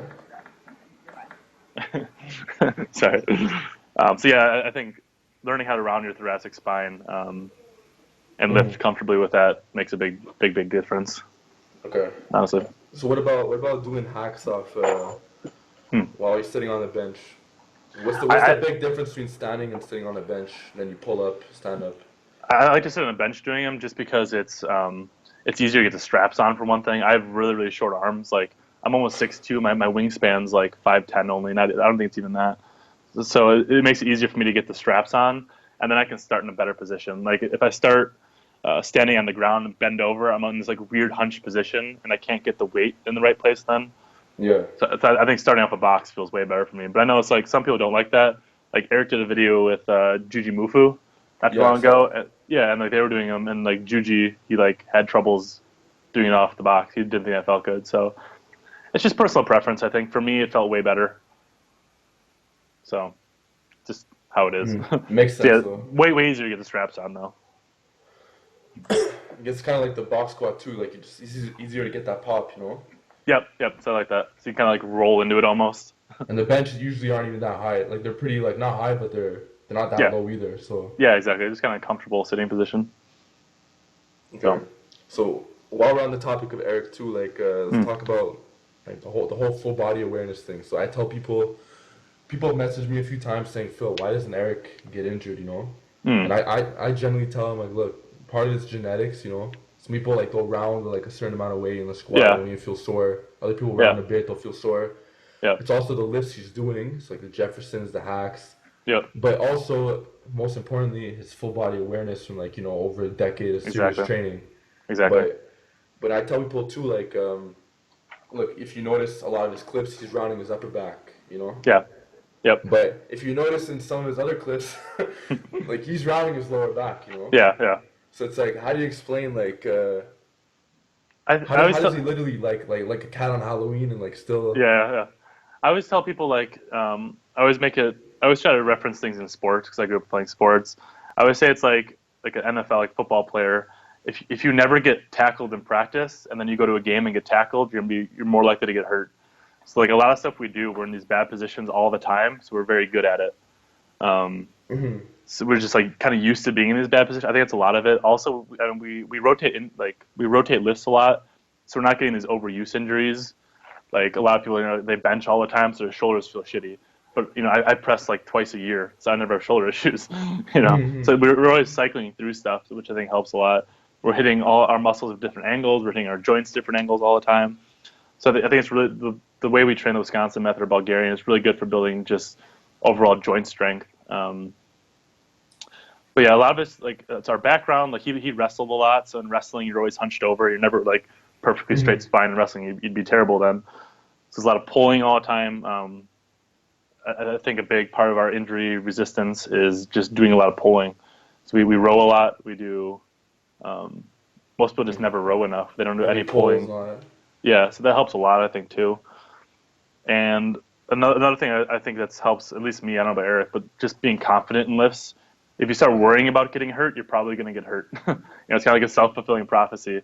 I never worry about getting hurt. I'm very confident always in my lifts, and that helps me, I think. If you're like, Mm. oh, my squat feels bad today, and Yeah. I worry about my knees, then you're probably gonna hurt yourself just because you're thinking about it.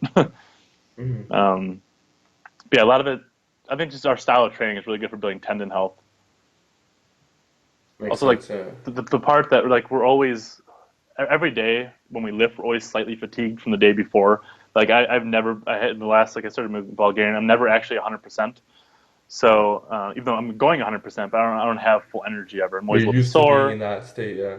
Exactly. So there's a lot of skill involved in maxing out. Like hitting a 100% lift is way different than hitting a 90% lift, which is different than hitting an 80% lift. So all you ever do is work like 80%. You're not going to be very good at 100%, and that's when you get hurt. Like if you only max out once or twice a year, you're gonna really suck at maxing out. It's you true. It's know, true. it's like if you play baseball every day, but then you go to play basketball, you're gonna suck at basketball. Okay, They're that's both interesting. Yeah. sports, but they're different. So you're basically saying is you're basically like over time you're practicing and teaching yourself how to just be in these very mechanically disadvantageous positions, and Exactly. you're Yep. over time you build up to it, and Yep. Exactly. So yeah, it's not okay. it's not rocket science, but I think it's a lot behind it. Um, Mhm. like No, but no, mo it's true. It's true because most yeah, people, if they try to do what you're doing, what Eric's doing, they're gonna get hurt right away. You know, yeah, because they're not used to it. Like they didn't build up maybe, to it. yeah, maybe didn't play sports. They didn't, the first, like I never tell people to lift how I do right when they start out. I think they can take aspects of it, like maybe squatting every day, not to a max necessarily, but just getting some kind of squat in every day. Hmm. But yeah, I would never tell like an absolute beginner, especially one out just off the couch who never played sports, to lift like I do. That would not. They probably wouldn't get any stronger for one thing, and they're gonna be way more likely to hurt themselves. For sure. So it's not for everyone. It's kind of like the neck bridge. You know, you can't just take some guy off the Yeah, couch and make him do like some advanced neck bridge. yeah, yeah. Like you have to That'd work be up to it. You know. exactly, exactly. Like yeah, same thing. Like again with football, you wouldn't, like send some guy off the street to go play in the NFL. They get their shit kicked out of them. You're just Of not used course. to it. It's just, you gotta learn how to take a tackle. Okay, let's talk about like warming up tips to save energy because I know you're all about that. You're all about lifting as heavy as Mm, possible. yeah, You have to wait 20 minutes for the for the lift. You don't yeah, right. care. So let's say for example you're your 475 squat, right? Like Yeah, would you recommend a warm up like let's say you're doing like a plate, a plate, a plate. You're going up a yeah, plate each set. yeah. Do you do like what triples? Or do you just do like a single and then just move up? So I usually never like when I'm warming up. I usually never go over five. So I'll do like I usually start with a plate Triples. for every lift because I'm lazy. I always start with a plate. So But you so I don't even usually start like with the empty bar. what? You don't even start with the empty bar. You just go right to a plate. Usually not. Yeah, I just go right to a plate usually, which isn't like for my clients. I always have them start with an empty bar. I'm just lazy and Yeah. like I guess I don't always practice what I preach, but like so I usually 135. I usually no matter what lift I'm doing, I usually do 5 reps, and then I usually do whatever I'm going up from there. So with these, I went straight to 2 plates, and then I did 3 reps, and then I start going. I do a 25 and then a 45, 25, 45, 25, 45, until I start getting pretty close to my actual max. Then I'll start going up by like 20 pounds or only like 15 Okay. pounds or something. So as I get close to the max, I start making smaller jumps. But usually I usually like a set of five, another set of five, and then a set of three, and then after that it's usually just singles. After that, so Okay. I keep like I said, I keep the volume very very low. Um, it's pretty rare I'll go over like 5 reps at any point for like my warm ups. Okay. So we're pretty much done with like the. We're gonna move on to like the coaching section. Okay. Before we get to that, and this is the last question of like your style of training. Mm. Let's talk more about like drugs, right? Yeah. It's a very controversial topic. So, do you ever get tempted to get on drugs? So I know for example, you're not like a big aesthetics guy. You know, if you Mm. get bigger, it's cool. Yeah. But like, what if when people tell you, look, you get on like some tests, the Mm. something like that, the strength that you could potentially have. Like, Yeah. what motivates you to stay natural? Like, what motivates you to just not get on shit and just lie about your usage like everybody else? I think like a lot of it's that like I don't care if people take steroids. If you want to, that's all more power to you. Whatever. Yeah, As long as we're not against yeah. As long users. as Just you're honest yeah, about it, do whatever the hell you want. But a lot of it's just like I have 3 nieces. I'm always I know they kind of like oh I'm the strong uncle or whatever, and I don't want them as they get older being like yeah he was just strong because he took steroids. I want them to be like wow he actually worked really really hard for what he got, and so I always like kind of think about that like Hmm. If I ever have kids thinking like, oh, daddy's very strong. I'm like, yeah, I'm strong because I took steroids. I don't want that Hmm. lesson to be imparted on children and stuff. Um, but yeah, there's nothing. I have no problem with people taking steroids as long as they're honest about it. I honestly think they should legalize steroids. I think it'd be a lot safer for a lot of people instead of going through like, really sketchy like, getting bovine fucking testosterone and shit. Um, but yeah, I think a lot of it's just the moral aspect. I think when I grew up, a lot of my heroes like Derek Jeter and stuff, Michael Jordan. I was always like looking up to these guys, and as far as I know, they may have been on stuff. Who knows? But as far as I know, they weren't. As far as I know, I yeah. like I like to at least be like innocent and believe they weren't. It's like if Michael Jordan can be Michael Jordan without steroids, clearly I can lift some decent weights without taking steroids. A Hmm. lot of it's that I always think I have so much more left in the tank naturally. So why take anything? I think the only time I was ever tempted was when I was like first starting lifting, and everyone wants a shortcut. I'm like, oh, if I just take some growth hormone, I'll be huge. But I never did, and I'm glad. I'm really honestly glad. I see so many Hmm. people who like take steroids, like powerlifters and stuff, and like suddenly like jump onto the scene of this like huge popular powerlifter. They'll do amazing, and then they just disappear. Hmm. There's so many guys like oh, I set a world record, and then you never see him again. So I It's don't true, know. huh? It's not necessarily steroids, but I see some of those guys getting injured all the time. I think their muscles start like going way past what their tendons and stuff can handle, um, breaking stuff. Um, Yeah. But that's the funny thing. It's like when people say, "Oh, he has good genetics for bodybuilding or good genetics for powerlifting." The yeah, majority of the time at the elite level, they're not really talking about like the leverages and like yeah, the insertions. They're mostly talking about like the tendons and exactly. the Yeah, internal stuff. You know, yeah, how many drugs they can really take before they just like self destruct. You know. pretty much. Yeah, exactly. So like I said, I have no problem with people taking steroids. I wish more people were honest about it. Like fucking Brad Castleberry, like dude, you're on shit. Like just it's fine. Just say you are. But a lot of it's just like trying to trick teenagers into buying their supplements and stuff, and that's shady as hell. They're like, oh, I'm super jacked because I take my like trademarked fucking pre workout. Like, no, Mm-hmm. you probably work hard in the gym. That's nothing you can take away, but you're on shit. Like it's not magical pre workout making you huge. Yeah, Mm-hmm. that's what I hate with the fitness industry is all the lying to like just to sell shit. That sucks. Yeah, I'm sure Mm-hmm. fucking Castleberry has his own line of supplements. All his dudes have their own line of supplements. It's just like it's all bullshit. It's fucking Yeah. drink milk. So you Gallon want of you want milk, you're good to go. Way better off than some pre-workouts. so you want to basically think like it was all you, you know. That's Yeah, your yeah, mentality. exactly. I'd always in the back of my head if I was taking stuff, I'd be like, how much of this is actually me? How much is it? How much of it is the hormones I'm taking and stuff? And that would really, that would kind of mess with me. I think. Mm. But you're 'Cause, still like, putting up amazing numbers, bro, for someone who's oh, like, thank you, thank you. Yeah, like there's always so much more. I think we talked about last time with genetic limit. Like the genetic limit's whatever you think it is. Like seriously, yeah. people a long time ago thought the 4 minute mile was impossible. Like people's hearts would explode. They thought, and now if you run a 4 minute mile, it's slow as hell at elite levels. Like, Mm. you're really slow if you run a 4 minute mile now.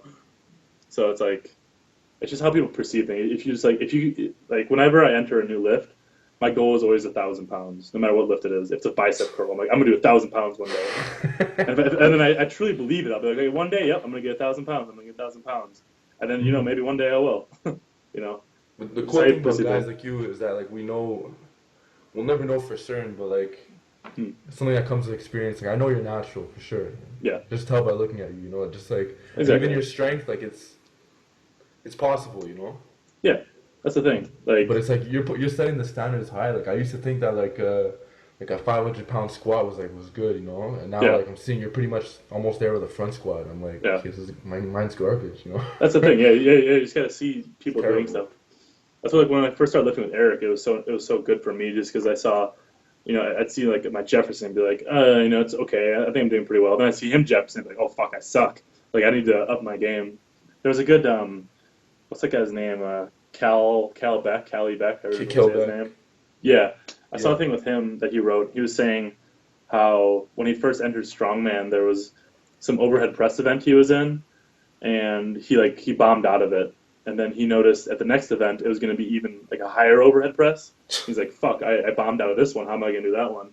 But then just having that like I have to get it mentality, and it's doable too. They set this thing, so it has to be doable.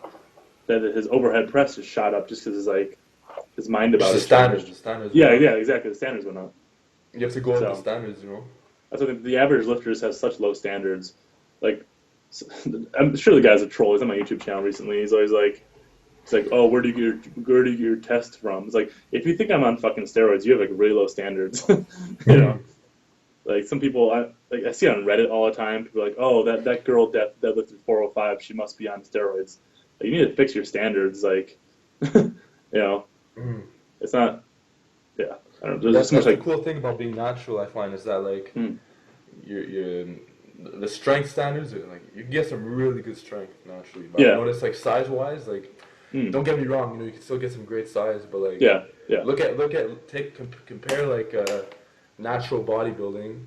hmm, yeah, You know the guys have like twigs for the most part. You know like yeah, six exactly. percent to like 170 or something like that, and then Yeah, compare like natural powerlifting. You know, yeah, exactly. Much I mean bigger. guys are totaling like over 1400 naturally. You know. Exactly. And I think a lot of people have problems with people who take steroids because they think it makes like unattainable like aesthetics or lifts and stuff. But I don't see it as a bad thing. Like I know Eddie Hall's taking a bunch of shit, but I still want to be able to deadlift as much as he does. I'm not like, oh, it's impossible. Like I'll be like, that just raises my standards even more. People on steroids, so it just makes me want to push. And like then I can think to myself like, oh, if I deadlifted fucking 500 kilos, which I never will, but if I somehow was able to, like I'm better than him then. So I think like even if you see these supposedly unattainable standards, even if you try to reach those, even if you only get 80% of them, that's still Yeah. way better than most people. Like if I It's had huge. Yeah. 80% as good as Eddie Hall, I'd still be one of the best in the world. So it's like Yeah. having unattainable standards isn't a bad thing, in my opinion. I think it's a good thing. But it must be like a super empowering feeling because I'm sure you see like gearheads all the time, you know, and Yeah, like and you see like, hey, well, this guy is like, you know, his drug bill is like 5K, yeah, yeah, 10K, and yeah, you're lifting so much more. You know, you see him yeah, front squatting like 4 plates, you're doing like five. yeah, exactly. It must be like a It is a really good like feeling. empowering Yeah, feeling, no? for sure. Like I did this all by myself, just from the Knowing you don't have testosterone to from my pay. balls. Yeah. Yeah. So Not we're not talking down on no, exactly. Like I said, no. there's nothing wrong with it. If that's what Yeah. you want to do, go for it. But just be honest Yeah. about it and don't try to sell shit. Okay. Yeah. Okay. So moving on to okay, we're like what an hour and a half in. It's like more like the second Yep. part of the Q&A. Hmm. It's more like the coaching section, coaching stuff. I like to talk to different coaches about different philosophies. Hmm. You know, maybe even implement their methods in my stuff. Talk Hmm. about it to other coaches and just grow as a community. And also for Yeah, all the exactly. coaches watching, you guys can learn a lot. Or even for the lifters watching, who aren't coaches, you know, you'll see if your coach Yeah. is good or something. You know, like compare it Oh, to your coach. you You can know, always like learn stuff. yeah, yeah, just keep an open mind. So Hmm. okay, so what do you feel like you need to work more as a coach? I think for me, I have a bias by how I train. So I think sometimes my biases go towards my clients, which is sometimes good, sometimes not always good. Like I was saying, I always have them do Bulgarian split squats and stuff, and for the most part, that's good for everyone. But there's some times where I'll shy away from certain lifts that I'm teaching just because I don't do them. Um, so that's probably the biggest thing. Um, the thing, like as a coach, I want to be able to describe something in as much detail as I possibly can. So like doing like I don't do box squats very often. Like I think they're a great lift, and so I just don't do them. So I would have a hard time explaining how certain things should feel to people, just because I don't really know. I think a lot of people they throw lifts at their clients and they don't do them themselves, and that's a problem. Like, oh yeah, we're gonna do these like Russian twists or something. But if you never They do a never Russian do it. twist, like yeah, how are you gonna describe how it should feel to someone? Hmm. And it's a big part of coaching. You should be competent and you should know what you're doing with every lift you're teaching people. Like I don't teach my clients clean and jerks or snatches. I know how to do them. I do them halfway decent myself, but I'm never confident enough in my own Yeah. lifts. So why should I teach that to Yeah. someone? Appreciate it. Yeah, like I can do algebra just fine, but I'm not like a fucking calculus whiz. So I'm not gonna teach calculus to someone. That's it. you know. So what are some ways you like to motivate your clients? Some like some methods you use or Um, Well, one of the things like I talked about last time is having them max out early when they start lifting, just to build some confidence. They're like, Mm-hmm. oh look, you're actually kind of strong, not just starting with the barbell with perfect technique for a week or whatever. You know. But that's one way I like to. I'm not like a super like angry coach. I'm like yelling at people ever. I'm more of like the like the more like disappointing. Like I'm not mad at you. I'm disappointed, and that Mm-hmm. usually tends to work pretty well. Like guilt is a great motivator. It's maybe not the most ethical way to motivate people, but it works really well. Um, I have, Mm-hmm. I like to, I'm as supportive as I possibly can. If someone hits a good lift, I tell them it's a good lift. If they hit a bad lift, I tell them it's bad. If they're being lazy, I tell them they're being lazy. I just try to be as honest as possible. If I have someone come in, they think they're strong, and like, oh, I squatted 315 or something. I'm like, you're weak. You might think you might be the strongest guy at your gym, but you're weak. Um, Mm-hmm. so I try to be as honest as I can with them. I Yeah. tell them like days they're not putting effort forth. I'll tell them I was like you're not doing what you should be doing, and you need to. I think that's a big important thing. If you're like a lot of coaches like, oh, good job to whatever people do, and it's not good. People don't progress very far then. If they're like doing half-assed effort and you say great job or you're making great progress, like they're just gonna keep doing half-assed stuff then. At the gym I owned in Norway, I had a clause in the contracts there where if I didn't feel people were working hard enough, I could kick them out at any time, like no questions Oh asked, yeah. no money back, no nothing. And it really just having that in the back of their mind, like, oh shit, I can get kicked out at any moment for not working hard, made them work harder. So just like little stuff like that. I probably kicked out like a third of the people who came in there, but Oh, for real? yeah, like sometimes like mid workout, like go home, don't come back. Oh wow. Because I like some high level people there, and if you see some guy doing half ass curls in like the background, it's gonna Of course. mess with you. So But was it a um, gym or like a studio or like a big studio it or? was it was a really small gym. It was a little private gym, so it Okay, was like private gym. pretty small member base, which is on purpose. Mm-hmm. But yeah, so I like to like just small things like that can really motivate people. Just having some kind of risk involved.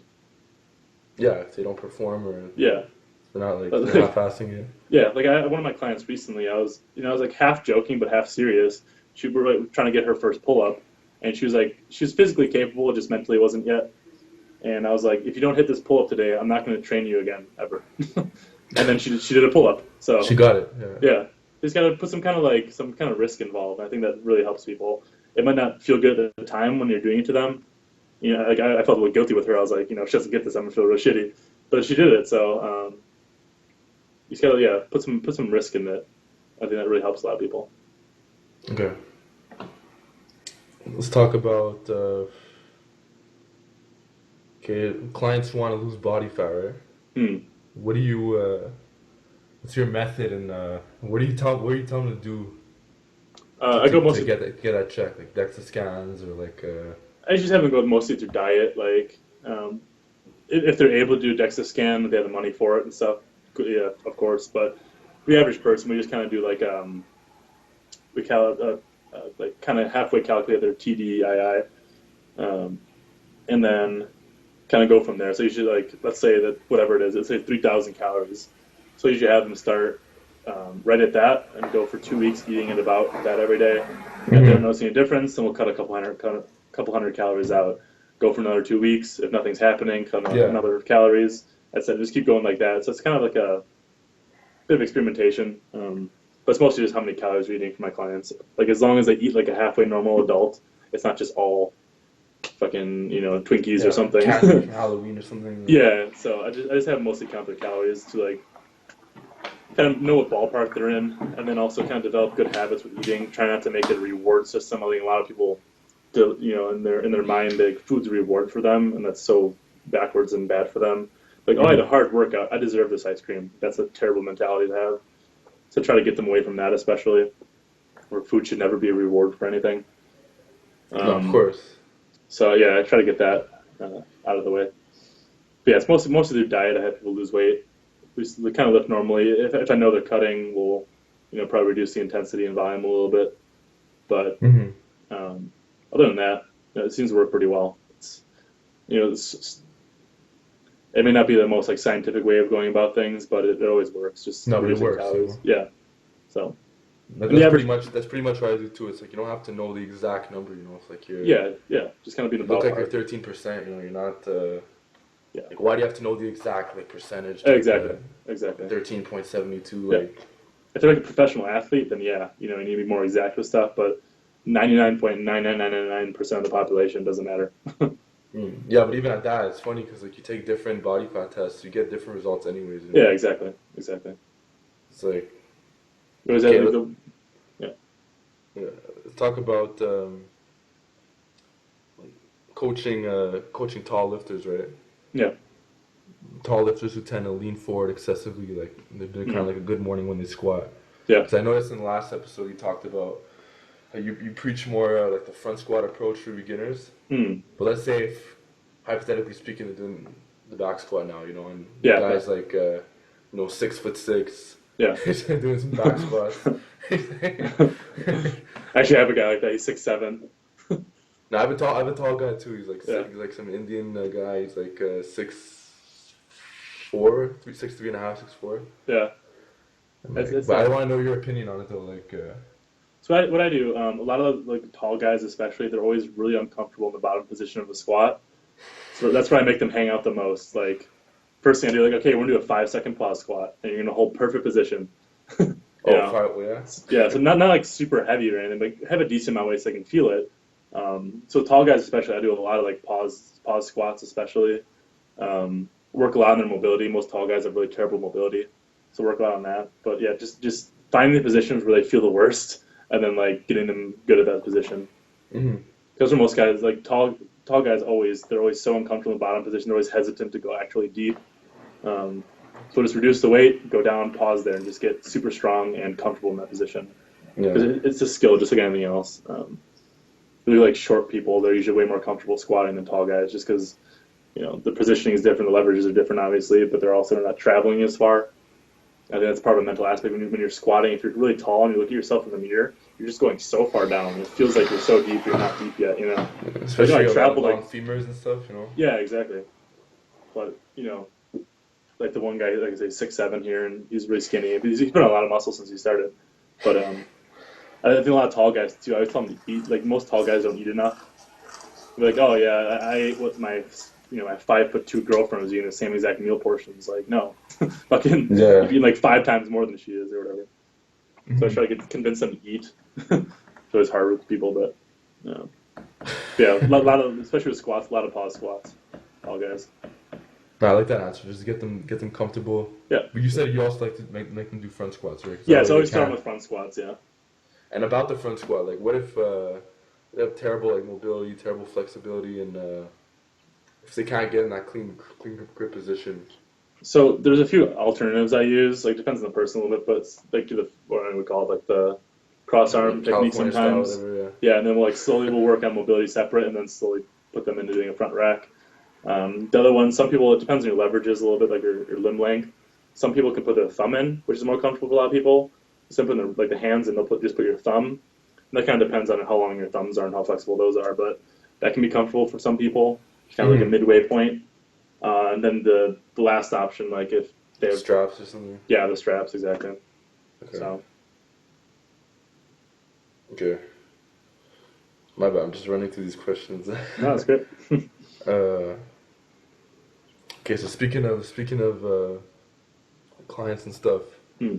what are some non-Bulgarian programs that you're like a big advocate of for lifters who are like focus on aesthetics and like strength development? For I give me like one for novice, hmm. intermediate, and like one for advanced guys or I think females that you tend to like. yeah, I think for novice, I like 5-3-1. I use it for a lot of people, even for intermediates too. Some variations of 5-3-1. Um, I I'm think it gonna cut you allows. off. I'm gonna cut you off right there because I was watching your Dairyland Coffee. Oh yeah, I yeah, noticed you're shitting a bit on a starting strength. yeah. Okay, sorry. So like the worst thing about starting strength recently, like Alan Thrall is like pushes. I fucking hate Alan Thrall. Like if you watch my videos, I talk shit about him all the time. But he's always like he did a video like talking about 5-3-1. I noticed in the starting strength website that did the same thing, and they just like completely misrepresent what 5-3-1 is. Because like 5-3-1 is a system. It's not like a specific program. There's a bunch of versions of 5-3-1. and they just like misrepresent it so poorly. Like I don't know if they just don't understand it and they're dumb, or they're just shitty. Maybe both. I don't know. But and the problem with starting strength is that it works for people who have like a big athletic background. They also be like, oh, my squat went from the barbell to 500 pounds in like a year, which is amazing. But those people have a big background. Most people who are beginners just coming off the couch, it's probably the worst thing they can do. It's very limited exercise selection. You're not building any GPP at all. So you're building like a pyramid upside down, basically, as if you do starting strength. It's like a peaking program. We have no base to build it off of, so everything it's going to tip over eventually, Whereas like people who have a big sports background, they have a big base and they can build off of it. But the average person just doesn't have that, and it's a poor program. It doesn't like I get that it's simple, but like there's this like mentality, especially on Reddit. I see like that beginners are super stupid. Like they can't understand what AMRAP means. They couldn't like just Google, use a goddamn Google. So just because someone's a beginner doesn't mean their stuff has to be super simple. I think beginners especially should be doing a wide variety of accessories, especially. So with my clients, we usually rotate accessories every like 3 weeks about. So we're doing like ball game split squats 1 week, then we'll go to like lunges the next week, and then we'll go to single leg deadlifts or whatever. We rotate their accessories. Yeah, just to build a bigger base. Like it's not all about getting your peak strength up as a beginner. You got to build your work capacity. You got to be, learn how to move better. So yeah, I try to rotate accessories a lot. So we'll kind of focus on the same few big lifts, but then rotate accessories pretty often for beginners. Okay. That's interesting. So in other words, for beginner lifters, Yeah. you're a big advocate of 5-3-1, because Yeah, that way they could do that 1 rep max and like build Yeah. up that confidence. Yeah. You like rotating accessories to like Definitely. more exercise selection and Yeah, and then as people get more advanced, we start rotating their accessories less, getting more specific. Things that have more carryover to specific lifts and stuff. So just kind of like the focus changes more than the actual program. Yeah, and then advanced people, then it kind of depends on the person a lot. Then you start doing more. Yeah, what about okay, so that's for novices. What about for more like intermediate guys? Yeah, so we'll start we'll start being more specific with the accessories. Yeah, okay, now this guy's intermediate, now we can start really focusing more on, getting specific lifts up. So getting, for example, the squat, bench, and deadlift up, really focusing more on those. So the accessories be more for, building purely strength in those instead of just building GPP. So exercise selection usually starts limiting slightly. We'll still rotate stuff, but for the most part, we get much more specific with the training. And most people, as they get more intermediate, they start having more specific goals. Instead of just, I want to get strong, it's more, I want a 500-pound deadlift, or I want specific things. So we start shooting more, the programming starts getting aimed more for these goals, instead of just getting generally strong and generally good at lifting. That's it. So. No, I like 5-3-1 a lot. I think Jim Wendler's awesome. I think he has a great way of just simplifying everything, Yeah, exactly. It's like, as long as you use Google, it's not that hard to figure out, Like if you don't know what AMRAP is, just Google it. There'll be 1,000 articles saying what AMRAP is. People are just lazy. People want everything done for them. Just don't be lazy. Try trying, as I said last time. Try. Yeah. Okay, let's talk about a bit more of like the athletes, right? Like, what will be your top 3 lifts for someone trying to prove their vertical jump? Well, vertical jump is vertical, like their jump. Yeah, I'd say so. Practicing jumping is a skill component that's important. Keeping things low rep, high intensity, long rest periods for jumping. So you have 1 or 2 jumps at most. Half squats, honestly, are pretty good. Like doing a squat and doing a shitty half rep. That can be really good for building squats. So go to the point where you start a jump. Trap bar deadlifts, I think, are really good, especially being explosive with them. I think a lot of single leg work can be good because in most sports you're jumping off one leg or like they're not usually straight together when you're jumping a lot of times. So doing a lot of single leg work can be good. Some single leg jumps, some split squats, some lunges. Single leg RDLs and stuff. Yeah, single RDLs. Yeah, that stuff can be the best for jumping. But when you say like half squats, did you say quarter squats or half squats before? Yeah, quarter squats. Yeah, I mean, sorry. Are you talking about quarter squat off a pin or off a box or just like? Yeah, off either one. Both. So like doing like pin squats can be good, or just doing like doing normal squat on the racket and then just go down to the point where you normally start your jump from, and coming back up. Okay. So building some strength in that from that position. Interesting. Yeah, so I normally wouldn't advocate doing like quarter squats for people unless you're an athlete and has a very specific goal, like you need a better vertical for your sport, like basketball or something. Then yeah, they can be useful. Interesting. Yeah. Okay, now it's the same question. So, top three lifts for someone trying to run faster. So let's say the 40-yard dash. Okay. And what's your thoughts on people who have very limited gym space and Mm. who are like advocating band resistance sprints? With limited space, hard to. So I think band resisted, you need like the kind that are kind of like really long. You really need space for those. I think a good lift for sprinting, from what I've read, is actually doing hip thrusts. Suppose the way it works, your glutes is similar to like when you're extending your leg backwards during a sprint. So that can be very useful. I think having some anterior pelvic tilt, if you're a sprinter, can be good because you're gonna have more range of motion on the backswing of the sprint. So not necessarily trying to fix that. A lot of people try to fix anterior pelvic tilt, Mm-hmm. but it can be useful for sprinters. Well, I So never thought of that. yeah, so that might make it actually good to have. If you look at a lot of like elite sprinters, they usually have it quite They severe. usually have it, huh? Yeah. Yeah, um, but yeah, so I think hip thrust can be really good for sprinting. Again, a lot of single leg work because when you're running, it's one leg at a time. So like a back squat's not going to have a lot of carryover compared to like a Bulgarian split Mm-hmm. squat or something. Um, keeping your hamstrings healthy is important. So I'd probably do some RDLs, building some hamstring strength and stability can really be useful. And then just again, just sprinting a lot. There's a skill involved in running too. So working on the Yeah, skill working on the component. technique, of course. Exactly. So a lot of people when they run, they just kind of mindlessly run. But most people have terrible technique when they run. So just by fixing little things, filming yourself sprinting, that can help a lot. Just working on it, working on fixing it. Like when I used to run in high school, I was always trying to like fix my technique, make it better and better and better. Mm-hmm. And I was always a little bit like too tall and not too tall, but too broad. And I wasn't really built for running. So I was like, okay, I need to make my technique as perfect as possible so that I can keep up with these guys who may be a little more built for running. So it can make a huge difference. There was a guy I remember when I was in cross country in high school. He'd always run really toe heavy. And before meet, I was like, try to like land a little more midfoot, just see what happens during this race. He was on like a JV. He wasn't a very good runner, and he went Mm-hmm. from running like a 28-minute 5K to I think he ran like a 21 something just by fixing his technique a little bit without even like practicing. Just like before the race during the warm-ups, he kind of like practiced it a little bit, then ran the race and took like 6 or 7 minutes off his time. Oh Just by wow. fixing just by fixing his technique. Yeah, yeah.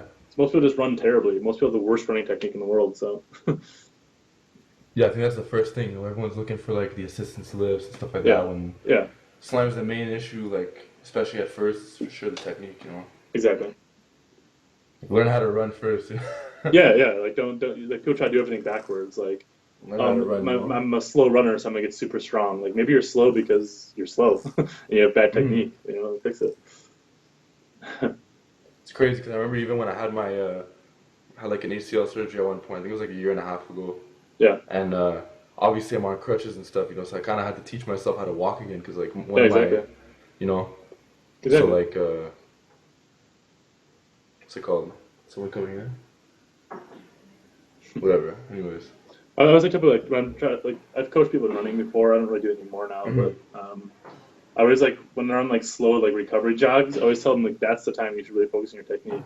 Yeah. Like spend 10 minutes being aware of how your feet are landing, then like spend 10 minutes being aware of where your legs are tracking, and then 10 minutes being aware of how your arms are moving and stuff, and then 10 minutes how you're breathing, and just like be conscious of it. Don't just mindlessly do things ever. Hmm. So, my best advice. Hmm. Let's talk about throwing. Yeah. I'm just curious. Maybe you get people who come to you like trying to throw harder, stuff like that. What's your Um, approach on that? I never really have. If I was having someone who's trying to get like if I had like a baseball pitcher come to me or something, or NFL or like a quarterback or something, I probably wouldn't do any pressing with them. They're doing so much internal rotation all day long.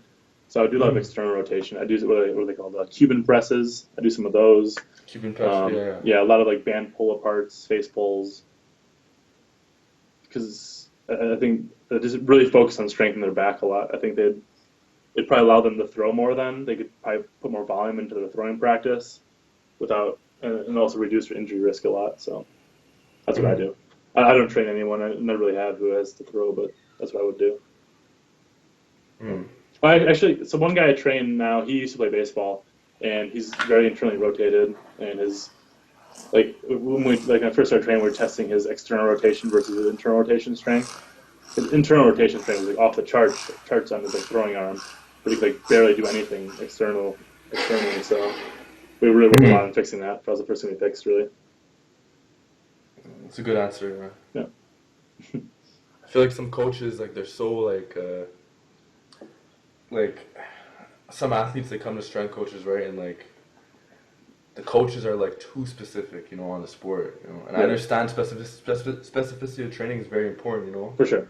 At the same time, like you do have to get bigger and like not bigger, but you do have to get stronger too, Yeah, yeah, Like exactly. some coaches they try to find like they try to make it too specific to like the sport, Yeah, exactly. Like even if like a deadlift doesn't help your sport at all, by increasing your Yeah, deadlift to 150 pounds, you're going to be stronger overall, and it's going to have some kind of maybe injury prevention or a little get a better work foundation of capacity. strength. Yeah, exactly. So like even if things don't have direct carryover, there's always some kind of carryover. Stronger is always stronger. Even if like all Mhm. you do is work machines, you're going to be stronger. Just Get stronger, yeah. yeah, it's going to do something. I feel like especially with like stuff like, correct me if I'm wrong, obviously, but I've Mm, noticed with certain fighting sports, yeah, you look at the coaches, you look at what the coaches are making these athletes do, yeah, and it's all like TRX circuits and like yeah, both like balancing and stuff like that. It's like, yeah, God forbid to get any stronger, doing yeah. I like know, right? Yeah. a little bit. Yeah, I always see that too. I see people like in their sport, like I don't know. Let's say their sport is I don't even know. We'll say we'll say baseball. So all day long you're pushing You're basically because pitching, you're yeah. doing a throw. So why would you go in the gym and do more pushing? You're not doing enough of that. Or like people I see like I'll see runners and stuff, and they'll come in and just do running in the gym. Like you're running all damn day. Like do something that's Exactly, will yeah. supplement. Like lift some heavy weights. It'll help you running. You, People you often address get you addressed a good point too. Is that like the athlete, one of their main objectives as well when they're in the weight room is try to fix some of these imbalances. yeah, exactly. Like if you're an athlete, your numbers in the gym don't matter so much. It's just that you're improving and that it's helping you in sport. Um, We're not powerlifters. We're not like yeah, like it doesn't matter if your deadlift is 100 pounds and you're fucking Michael Jordan, then that's great. But if your deadlift's 800 pounds and you're nobody, it doesn't really matter, does it? it's So like it's this like, video I saw like I think it was LeBron James in the gym or something like that, yeah, like 2009 or something like. yeah, Or like Dwayne Wade or something like that, like in the gym with like yeah, 60 pound inclining 60s. yeah, And then someone's like, oh well, I could incline the 90s, and why am I yeah. not like in the like. They'd be like, "Are you Dwayne Wade?" No. So like, it's important to get strong in the gym, but you have to always in the back of your head, like, is this actually helping my sport? Yeah, the performance, Yeah, yeah. yeah, exactly. Okay, so speaking of that, let's talk about like fitness equipment, right? Because Hmm. I've noticed like, obviously, correct me if I'm wrong, like people say, what's your thoughts on oxygen deprivi Deprivation, yeah. deprivation masks, whatever. Yeah, so the thing with like oxygen deprivation, so from what I've read, Deprivation, the yeah. science behind it, yeah. So like the reason people are at altitude and they train at altitude and stuff, for that to actually have any effect on your body, you need to be at altitude for I think it's at least 8 hours a day, like minimum. So maybe like so just like putting a mask on for a half hour a day isn't really going to do anything, honestly. It'll make the lifting harder, and you'll probably just reduce. You'll probably have um, less progress just because you're going to be reducing your lifting capacity for that 30 minutes. But it's not going to have the effects you want it to have, like more red blood cells and stuff. So I think maybe if you slept in an oxygen mask, like or like one of those lifting masks, maybe then it would do something. But the problem then is like when you're at altitude, like you're in a mountain, the thickness of the air is about the same as it is at like sea level. It's just there's less oxygen up there because oxygen's a heavier element. Um, but if you put a lifting mask on, it's just reducing the actual amount of air. So the concentration of oxygen is exactly the same as it would Hmm. be at any, if you didn't have it on. So it's just reducing the amount you're getting. So there, honestly, I don't think there's much point to them unless you're maybe sleeping in them.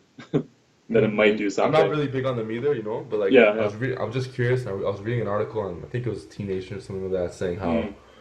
it could promote like faulty breathing patterns, Oh, stuff like yeah, that. yeah.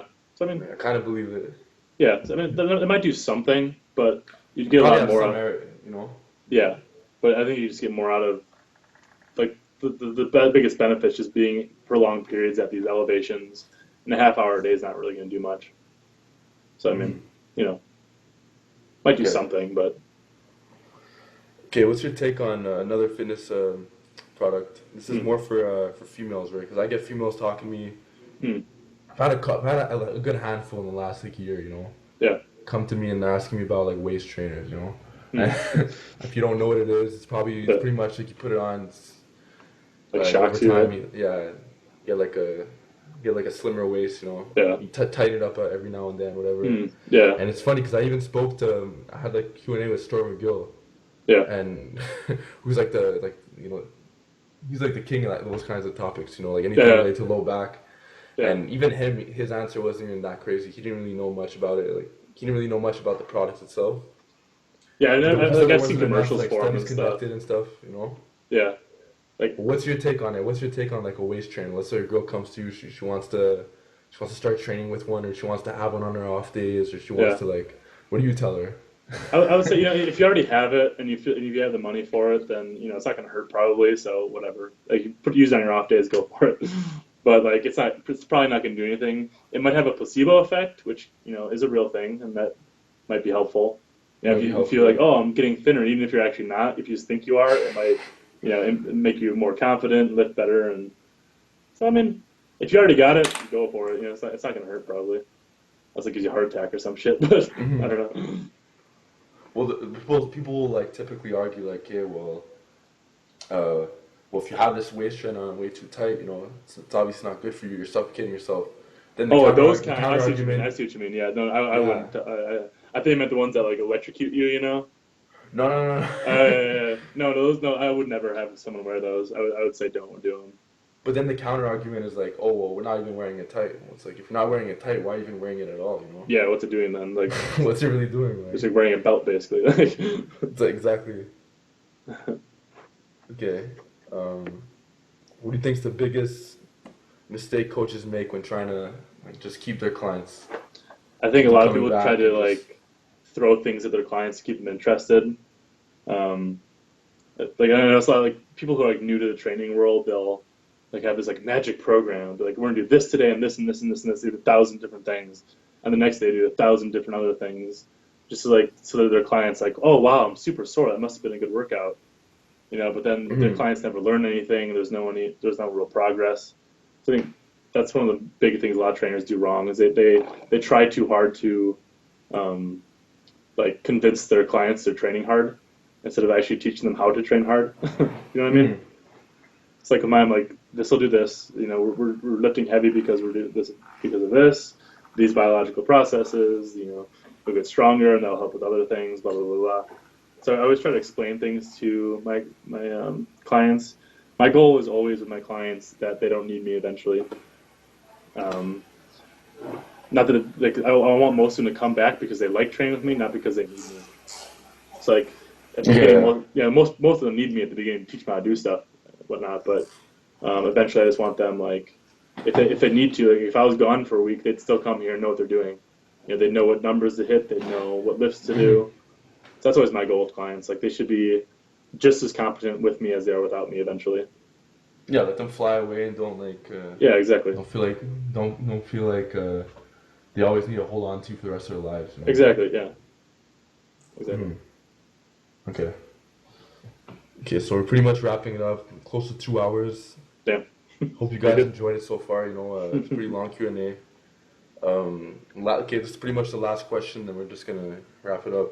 Sounds good. So since you've been in the fitness community for a while, Hmm. channel's been up for like what, a year, Yeah, about yeah. around a year or two maybe. Yeah. What's your thoughts on the fitness community at this current state? Hmm.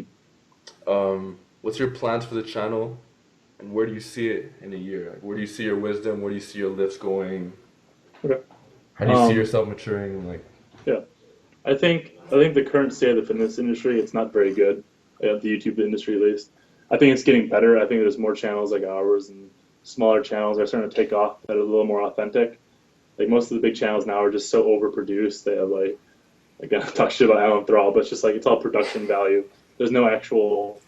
there's no substance to any of this stuff, like leg squats and stuff. Like, this is fine. Like, I get that people like watching this stuff. There's no real substance. I think people are starting to get sick of that. And I think more like underground channels are starting to take off just because we're a little more authentic. Like, I don't filter any of my stuff. I swear, I don't have. I just upload the video straight how it is. There's no production shit involved. Um, like, we're more like your channel too. We're more honest. I think what people are starting to see and are starting to want. I think it's a good thing, but the overall industry currently is not very good. It's just all flash, no function. But yeah, where I see my channel going, I guess I hope it's not going to change that much. I don't put a whole lot of time and effort into my channel. Like, I'll do some like Q&As once in a while. I'll do whatever, but I like to keep it how it is. I just upload short videos, my lifts, and that's what it's always been. And I think that's what's going to continue to be. Some people like it, some people don't, and some people think it's boring. But No, it's sick, bro. No, but yeah, you upload a lot though. You upload like pretty much every day, every single day. Yeah. Yeah, exactly. Sure. So it's more of like my channel is more of almost like a training log than anything else. It's every once in a while I'll put stuff up where it's like tips to improve this or mobility stuff. And yeah, for the most part it's just lifts, and I think it's gonna stay like that for the time being. I'd always like to get more followers. I love interacting with more people, but it's not like my channel's not necessarily my main focus. My lifting itself is. So yeah, not a lot of change. Hope to do more Q&As like this. This is always fun for me. Well, Q&A is cool, yeah. Yeah. I like that. I like that answer. I like how you said it's more of like a training log, and that's how Exactly, you originally started. Yeah. Exactly. I'm gonna start posting some lifting videos too. Oh yeah, man. Like, it's fun. I like posting like informational videos. Exactly. Yeah. No, I think you have a good mix of both, and it's good. Yeah, for sure. But you want to show people like the lifting stuff too, Exactly. It's funny because on my end, it's like it's straight up just informational videos, and on your end, it's pretty much just the lifting videos. Yeah. Same. I have to get more comfortable. Like I feel like it's not that I want to keep my lifting sacred, because I have nothing really like. It's not that sacred, but at the same time, like to just have a camera in my face and just like. No, I totally get that. It's not like. I don't know, just that's really my time of the day where it's like I'm just alone. I'm not really focusing on anything else. And it's like I totally get the that. camera's always following you. Yeah. There's gonna be footage though, a lot, but good. Whatever. I totally get it. No, for sure. But anyways, bro, it's nice talking to you, man. I appreciate you taking the time out. It was a good 2 hours. Yeah, it's always fun. More importantly, hope the audience enjoyed something. We went over Bulgarian training. We went over a bunch of lifts that he's done in the past and still does to this day. Went over like some psychological tips to get stronger, some coaching tips for all the coaches out there. Talked about drugs. Talked about it really pretty is much everything. Yeah. Q&A. Yeah. That was awesome, man. Great questions. So appreciate you for being here. I'm losing my words just like talking. Thanks for having me. It's been great, man. Yeah. Always a pleasure. Yeah, so stay in touch, bro, and for sure. For the audience, let us know what your thoughts are on this video and the feedback and comment section below, and we'll see you guys next time. Sounds good. All right. What's up, bro? See you, man.